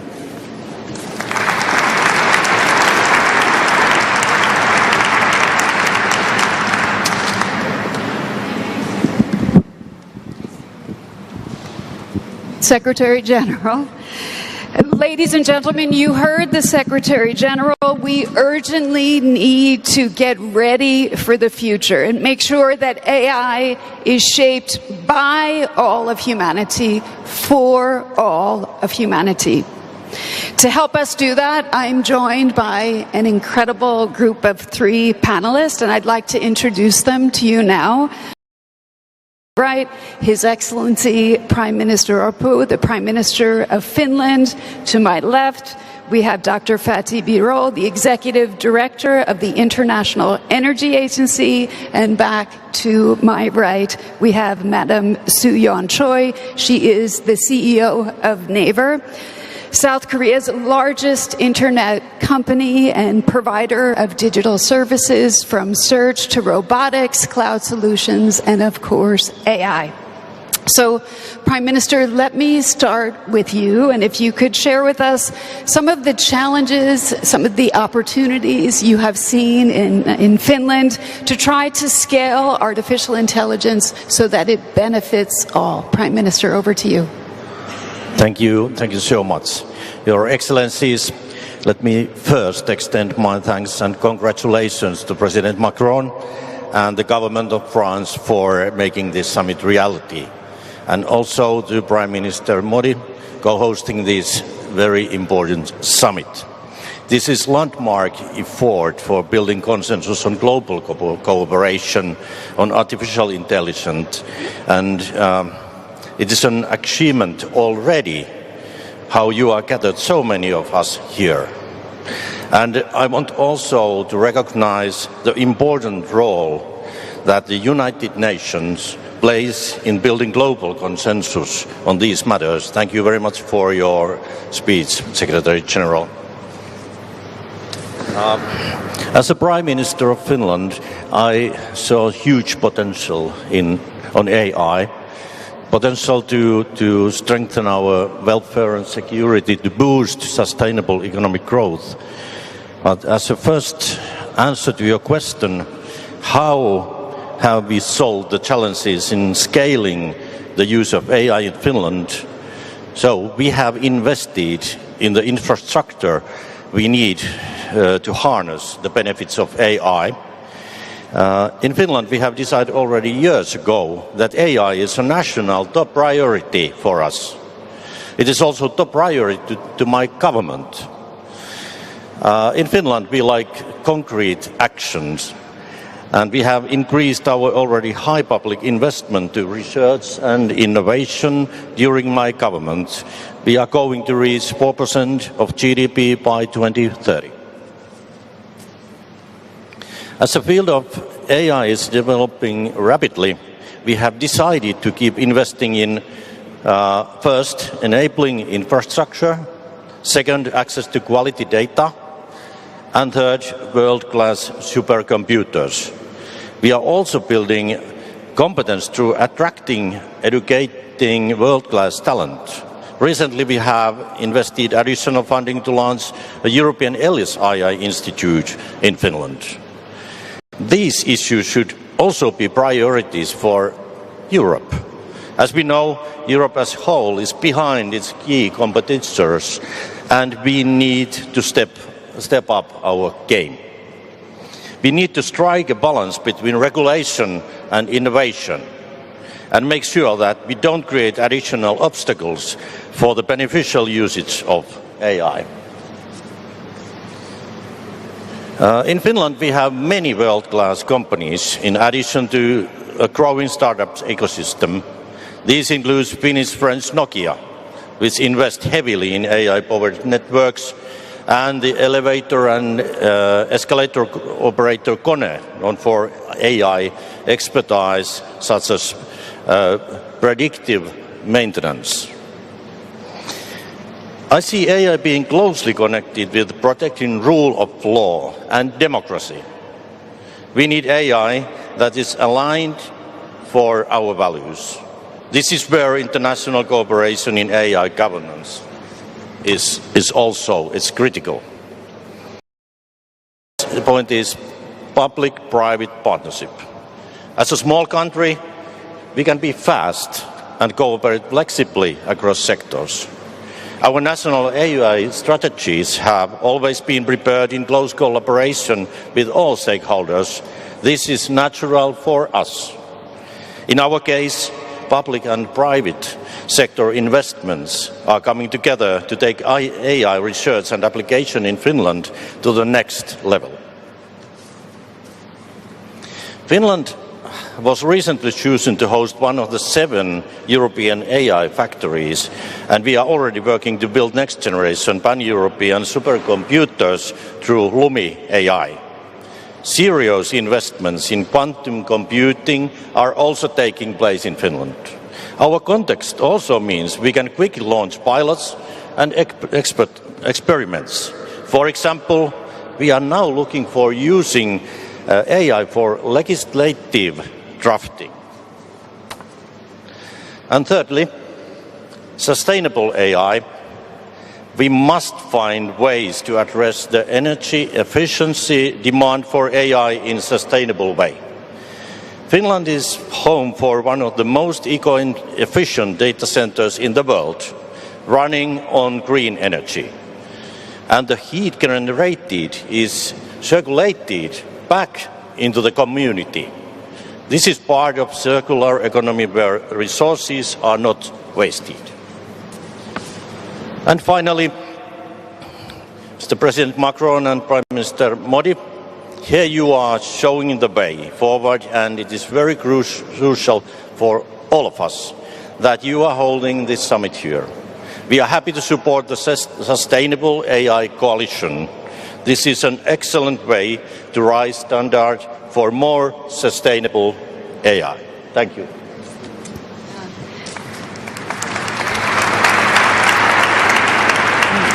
Thank you so much, Prime Minister. I appreciate the points, in particular about the public-private partnership, of course, the sustainability angles.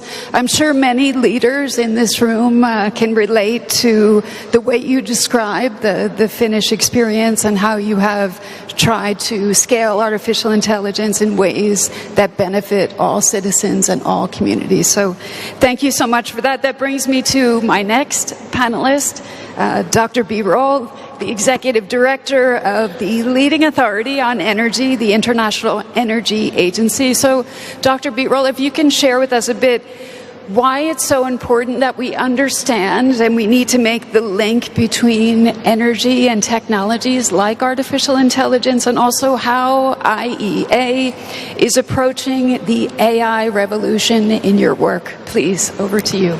Many thanks. May I first thank and congratulate President Macron. Mr. President, once again, on such an important topic for the humanity, you brought the global leaders, companies, all stakeholders together to have a constructive dialogue. Thank you very much for that, Mr. President. And also congratulations, Mr. President, in the year, already in 2017, 8 years ago, you have identified AI as a key topic for France and beyond. Also, thanks to Prime Minister Modi for co-hosting this event, and also congratulations for the recent India AI mission strategy and making strong steps. As we speak now, ladies and gentlemen, the largest data center of the world is being put together in Gujarat. It's a huge data center. Congratulations, Mr. Prime Minister, for that. I would like to talk about very briefly on the AI energy nexus. And it is, I can tell you, it is not an easy one, not a straightforward one. It is creating challenges for the energy, but also opening opportunities for the energy sector. And at the end, I will make an announcement which I believe is of interest to many of us here.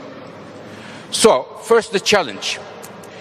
In the global energy sector, we have already many challenges. And now, on top of that, with the data centers, there is an additional need for energy, electricity.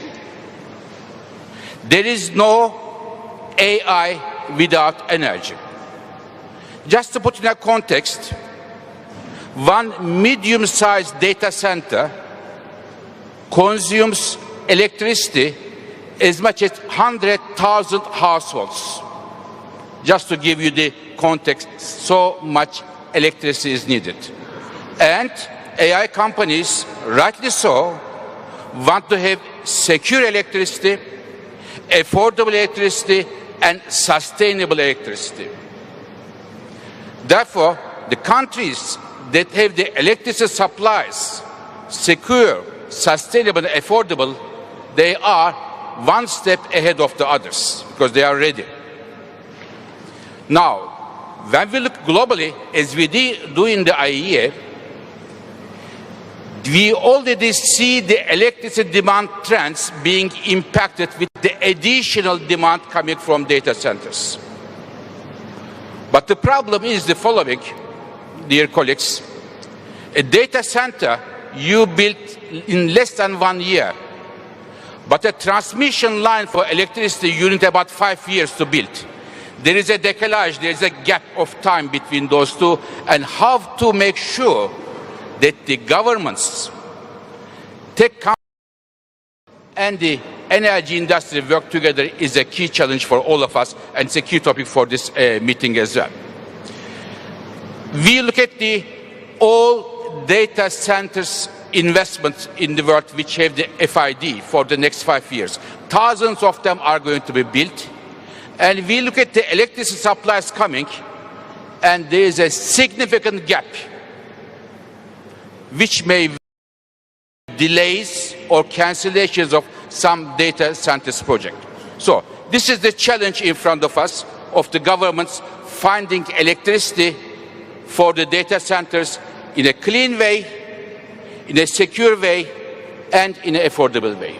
So this is the challenge. What about the opportunity? Now, AI accelerates the innovation in energy technologies. For example, battery chemistry, much cheaper, much more environmentally friendly, will come soon as a result of AI. We are going to see that AI, it is going to create new challenges and make those technologies investable for the world. So we see a lot of opportunities coming with the AI for the innovation side and providing productivity efficiency. The third point, and I would like to finish here, an announcement from the IEA. At the IEA, we believe in numbers. And when we come to AI and energy, there are many uncertainties. It is very new. So we have decided this coming April to launch an IEA observatory for energy and AI, where we are going to look all the data. And for elaborating on those challenges that you see, as well as the opportunities, and very excited about the observatory. I think that represents exactly the kind of data-driven scientific approach that we need to be able to better understand AI's energy footprint as this transformative technology continues to reshape society and reshape our planet. And we also think that observatory and the AI energy metrics that you're looking at is an imperative, and it's actually a great complement to something the Prime Minister has also just mentioned, and that's the launch, and if I can say today, of our Coalition for Sustainable Artificial Intelligence. We're delighted and excited that this is part of the Paris AI Action Summit. And this coalition was initiated by France, so thank you so much, Mr. President, by the United Nations Environmental Program, and also by my organization, the ITU. It's a truly multi-stakeholder effort, and it's about ensuring that artificial intelligence develops in the interest not only of our planet, but also of all people, including the developing world. We have more than 90 partners, and Prime Minister Modi, I look to you because India is one of the latest partners, so thank you also for that. We have more than 90 that have joined this coalition, including leading AI companies. We have digital infrastructure firms. We have AI research labs. We have NGOs. We have investment firms. And I think it's actually a historic moment where we show that we can do good things when we join forces, we collaborate, and we advance for a common cause and purpose, which is sustainable artificial intelligence. At the ITU, we're also proud to be contributing to this effort. We want to make sure that all countries have the tools, have the instruments to benefit from AI. We're excited to bring our AI for Good platform also to the fore, where we're focused on skilling, we're focused on innovation as well. We have the CODES work that we're doing that focuses on sustainability for digital services, and we're also working, of course, with our standards partners. We've heard standards mentioned this morning by many. So looking at sustainable AI standards and also advancing climate commitments through our Green Digital Action Initiative. I think it is quite a global effort. It spans all regions, and look forward to taking it further. And that next and final panelist, who's also part of this coalition. So thank you, Soo-yeon Choi from Naver, for being part of it. If you can share with us a bit a bit on the sustainability piece, but also shifting a bit the conversation, how you're using AI to work at scale to enrich both culture and productivity. Over to you. So this is 12-1, so good afternoon everyone. I'm Suyeon Choi, CEO of Naver. So first I'd like to express my gratitude at this meaningful event. And for some of the audience that maybe is not so familiar with Naver, I'd like to introduce about our company. Naver is one of the few companies that has defended its domestic search market, hence its own leadership, without any other government intervention. We are also the third company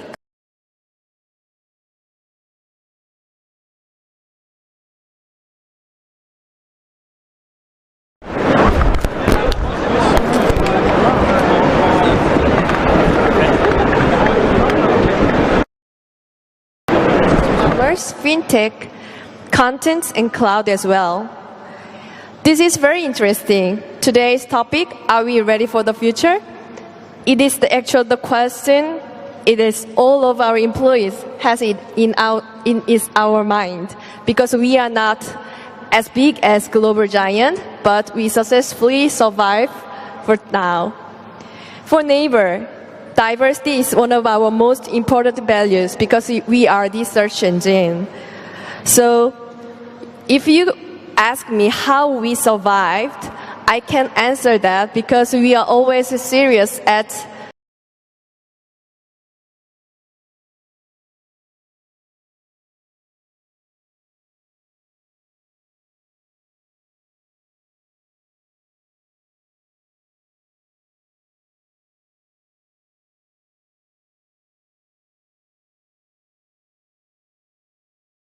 creators and sellers use our search engine to promote their content.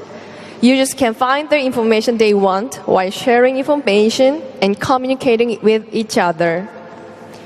Since the very beginning of our history, when we didn't have enough Korean documents, you can imagine. And we don't have enough Korean documents compared to English, and we have to compete against global search engines by providing one specific to the Korean language. So that's why we especially try to find solution to the Korean web, where there weren't enough digitalized documents. Along the way, we realized that what people are looking for is not websites, but information, especially real-life information. And that's how we began to create our own digital ecosystem. For instance, Naver created a service where users can ask questions and have it answered by another user. The outcome of such engagement among users was integrated with our search and became meaningful information for many people in Korea. We continue to learn this kind of services that connect users, so their contents and information can be connected the world through search. We believe this kind of our efforts continue in the age of AI, where AI is changing search and the content platform and user experience paradigms. Questions and answers to numerous information, posts that deliver daily tips, and unique products from sellers, these contents are what we recreate with AI as everyday tools for users. Our AI will be a tool that connects users, creators, and sellers in a more refined way. AI-enabled search will allow users to enjoy content by various creators that aligns with their intent. Using AI, we are building a search tool that identifies more information comprehensively. This tool also lets users connect more deeply with content that suits their intents and interests. We are also applying AI to commerce to help users discover stores and products by a wider range of sellers. By understanding users' underlying intent and context, AI will recommend products their users really want. This is expected to create a commerce platform where various tastes and personalities coexist and are actively connected. And we have a very interesting service named Webtoon, which is online comic manga platform with stories, plots, and productions. AI curator plays an important role. It recommends titles by identifying one users like, which helps them discover more genres and stories. In addition, AI will be a tool that unlocks the potential of users, creators, and sellers, and help them grow. Creators on Webtoon can use their AI Painter tool. With the help of this tool, they can focus on creative stories or detailed sketches. On the commerce platform, sellers run their business with AI-enabled marketing, customer service, and product display solutions. This helps them focus more on essential work, such as product development. We own key fundamental AI techs and large-scale services used by millions of users. That's how we gained our know-how and experience to create and develop a flywheel that can bring bigger opportunity to the digital ecosystem in Korea. Recently, we've seen possibilities of developing high-performance AI models more efficiently. This is expected to pave the way for the company like Naver to narrow the technological gap between the global big tech companies. With big tech companies dominating the global search market, Naver has become the third alternative with our extensive experience and know-how. We believe the same can be said for the global AI market. Naver's strategy will combine our experience, know-how, and large-scale services with our own AI techs. Based on this, we'll continue to create a flywheel that can bring bigger opportunities to the digital ecosystems. Together with the global community, Naver will strive to become a new option that adds to the diversity of the AI ecosystem. Thank you very much.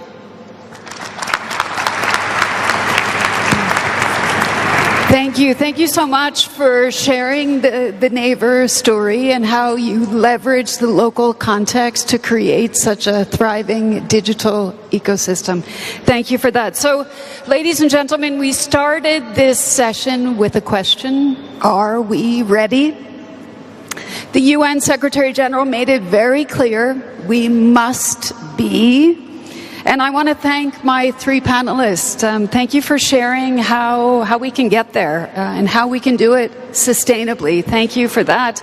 I think with countries like Finland that are already adopting and scaling artificial intelligence with an inclusive, iterative, agile approach to innovation, with international organizations like IEA bringing essential data and analysis to help inform the global dialogue on energy and artificial intelligence, and of course with companies like Naver, making sure that AI is actually relevant to local markets, to cultures, because that's how we can make sure that no one is left behind in this AI revolution. Most of all, we need the international multi-stakeholder cooperation. I think that's something that's also been shown in our Coalition for Sustainable Artificial Intelligence. I do think we are better prepared than ever. I think we are prepared to ensure that AI is beneficial, that it's beneficial to all of humanity, to people and planet. And Prime Minister, as you mentioned this morning, that artificial intelligence is used for good and for all. So with that, ladies and gentlemen, thank you very much, and I hand back to Alessandra. Over to you. Thank you, Doreen, and thank you for that great recap of the second session. Well, all that remains then is for the last word. And the last word goes to our host, President Macron.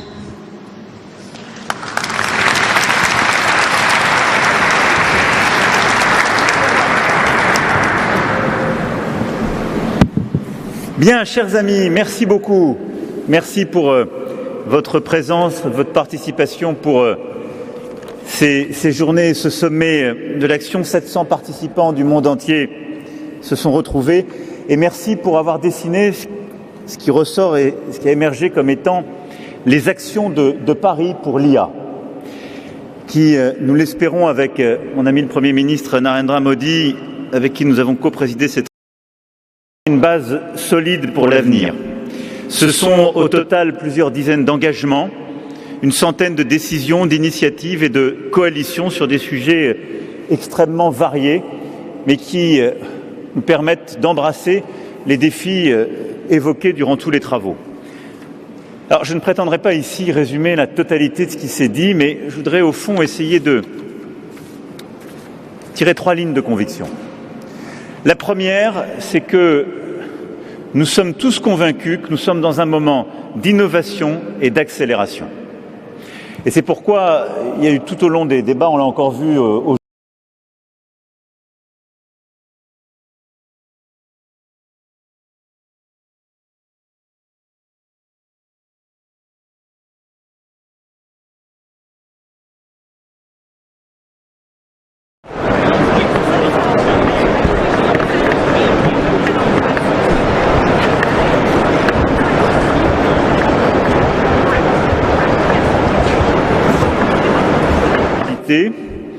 et en effet des investissements et des choix.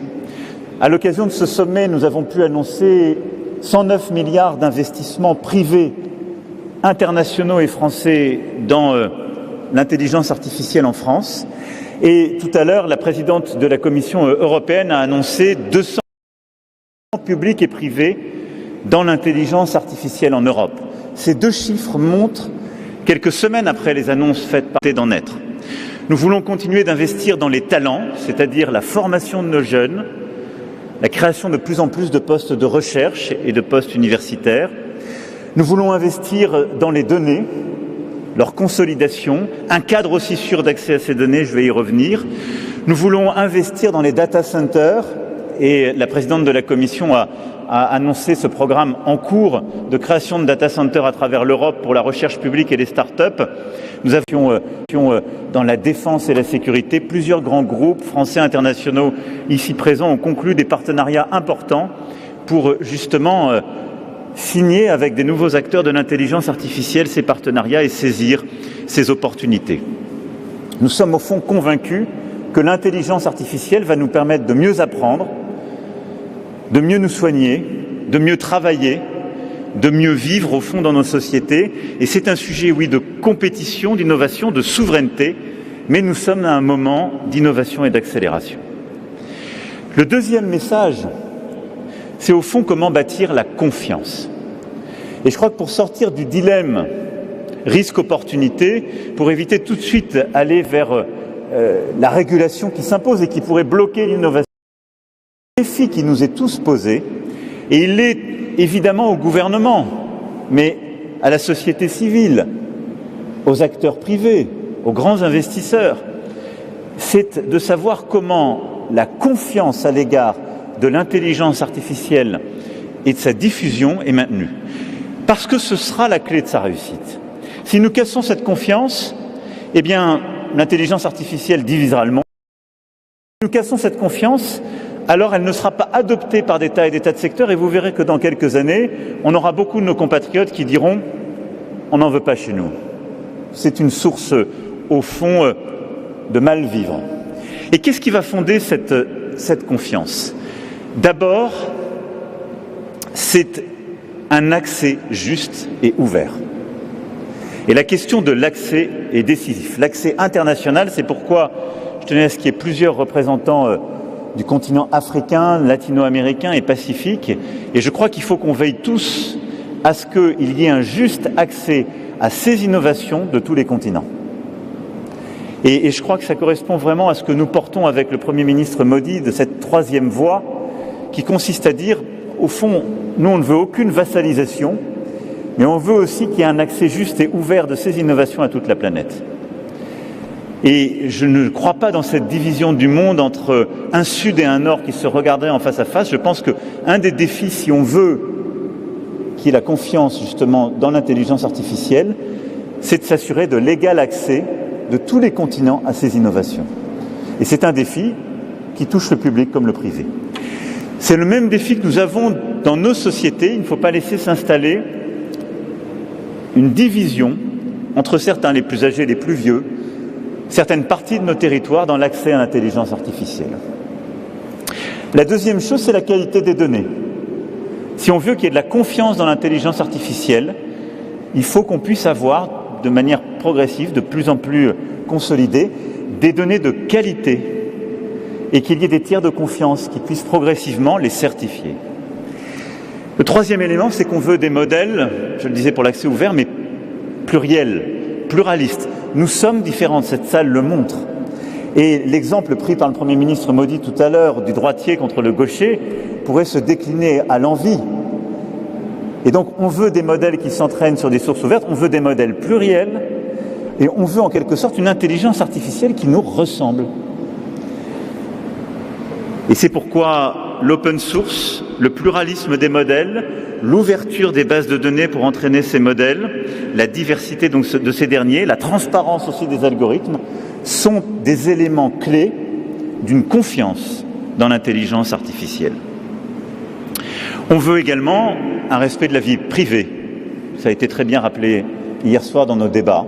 Et donc on veut en quelque sorte articuler ce monde où la donnée massivement ouverte permet d'accélérer l'innovation, mais où le respect de la vie privée et de nos secrets est assuré. Et donc un cadre de confiance qui permet à chaque citoyen d'avoir justement la garantie que la privacy, tout ce qui constitue sa vie privée, est respecté. On veut un cadre de confiance qui nous permet de distinguer les deepfakes des informations qui nous permettent de choisir. On veut un cadre de confiance qui nous permet de protéger nos instances des attaques cyber, et donc qui nous assure une vie tranquille dans l'intelligence artificielle. On veut un cadre de confiance qui respecte la créativité, et donc ce que chacune et chacun fait qui lui revient, le droit d'auteur, les droits voisins, qui permettent à des artistes, des créateurs, des photographes, des journalistes d'être défendus dans leurs droits.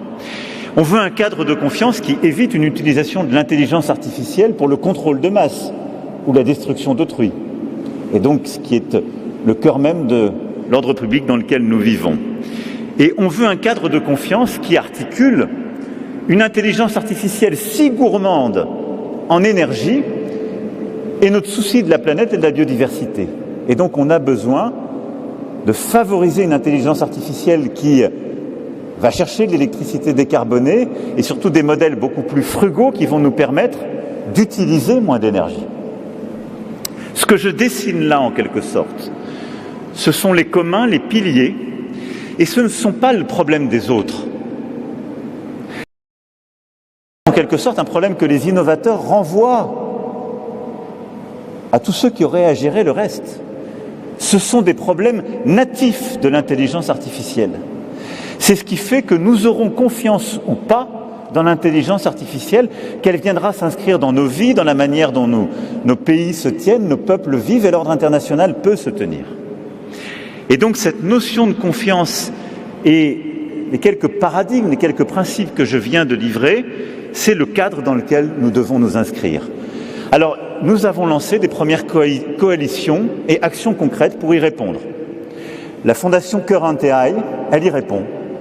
Et donc ce seront 400 millions d'euros qui seront d'ores et déjà investis. La France y contribuera à hauteur de 100 millions d'euros, mais je veux tous vous inviter à y entrer. C'est en quelque sorte un partenariat public-privé où on va essayer de répondre à ces questions de confiance. Et par exemple sur la question des données, en créant un tiers de confiance qui va garantir justement la nature des données, leur sécurité, leur qualité. La coalition pour une IA durable, c'est une initiative qui permet de répondre à cet élément de confiance et qui va donner de la transparence, mais qui va aussi engager les acteurs publics et privés à aller dans cette direction. Les observatoires que nous avons décidés, sur à la fois le social comme l'énergie, c'est des cadres de confiance artificielle. Et donc nous posons là les bases, à côté de l'innovation et de l'accélération, de ce qui va permettre à l'IA d'advenir et de tenir, c'est-à-dire les clés de la confiance. et au fond, un ordre commun. Et c'est ce qui me conduit à ma dernière remarque. Tout ça doit nous conduire à défendre et à faire vivre un multilatéralisme pluriel de l'intelligence artificielle. Avec le Premier ministre Trudeau, il y a 7 ans, sous son égide, dans le G7 que le Canada présidait, on a lancé ce partenariat mondial pour l'intelligence artificielle. Il est abrité par l'OCDE, mais il fait vivre ce dialogue. 44 pays l'ont rejoint, on sera une 60aine bientôt, et il permet de faire vivre ce dialogue autour de la science, des solutions, des standards, entre acteurs de différents horizons et de différentes cultures. Les Nations Unies ont lancé ce pacte numérique mondial ô combien important, vous l'avez rappelé, Monsieur le Secrétaire général, et beaucoup aussi, ici contribuent à ce dialogue. L'UNESCO, la francophonie, le Conseil de l'Europe, à travers leurs compétences, mais en apportant aussi toutes les connaissances que ces organisations font vivre. Au fond, on le voit à travers ces différents cénacles, nous avons besoin, comme on l'a fait durant ce sommet, de continuer à faire avancer une gouvernance internationale de l'intelligence artificielle. Celle qui, au fond, sur la base des actions, des coalitions que nous avons lancées aujourd'hui, va nous permettre de consolider les éléments de confiance de l'intelligence artificielle aux côtés de ce moment d'accélération et d'innovation, et va nous permettre d'en poser les règles. Car nous avons besoin de ces règles pour que l'intelligence artificielle avance. Ça n'est pas de la défiance, ça n'est pas contrarier l'innovation, mais c'est lui permettre d'advenir avec un espace international dans lequel on évitera la fragmentation. Voilà les quelques convictions que je voulais ici partager avec vous. Au fond, nous croyons dans l'innovation, nous croyons dans l'accélération, nous croyons dans l'investissement, mais nous voulons aussi une IA de confiance, une IA qui recrée de l'unité dans la communauté internationale. Je voudrais terminer par un mot de remerciement pour vous toutes et tous qui avez contribué à ces travaux et à travers ces actions à poser les bases, je crois, de ce travail commun. Un mot aussi de remerciement à l'attention d'Anne Bouvreau, mon envoyée spéciale pour ce sommet, qui a conduit tous ces travaux sur les 5 continents. Merci à elle, à sa formidable équipe, Martin Tisney, Sana de Courcelles, Roxane Varza, Guillaume Poupard, Henri Verdier, Alexandre Mirlès, Arnaud Amabil, et à Chloé Goupil, la secrétaire générale de ce sommet qu'il a parfaitement organisé. Merci aux ministres et merci infiniment au Grand Palais, au Palais de la Découverte, de nous avoir accueillis durant ces travaux. Merci à toutes et tous d'avoir été là. Et maintenant, pour conclure, je veux inviter mon ami le Premier ministre Narendra Modi à nous dire quelques mots et à nous faire une grande annonce. Monsieur le Premier ministre.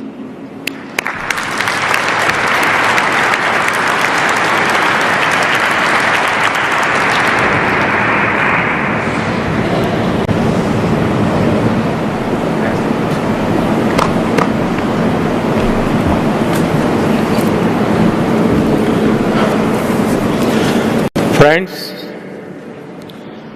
today's discussions have brought one thing. There is unity in vision and unity in purpose across stakeholders. I welcome the decision to set up the AI Foundation at the Council for Sustainable AI.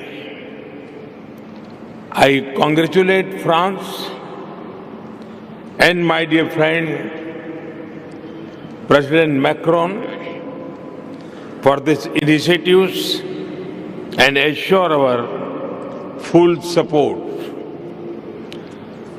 We must also make the global partnership for AI truly global in nature. It should be more inclusive of the global south and its priorities concerns and needs. To build on the momentum of this Action Summit, India would be happy to host the next summit. Thank you.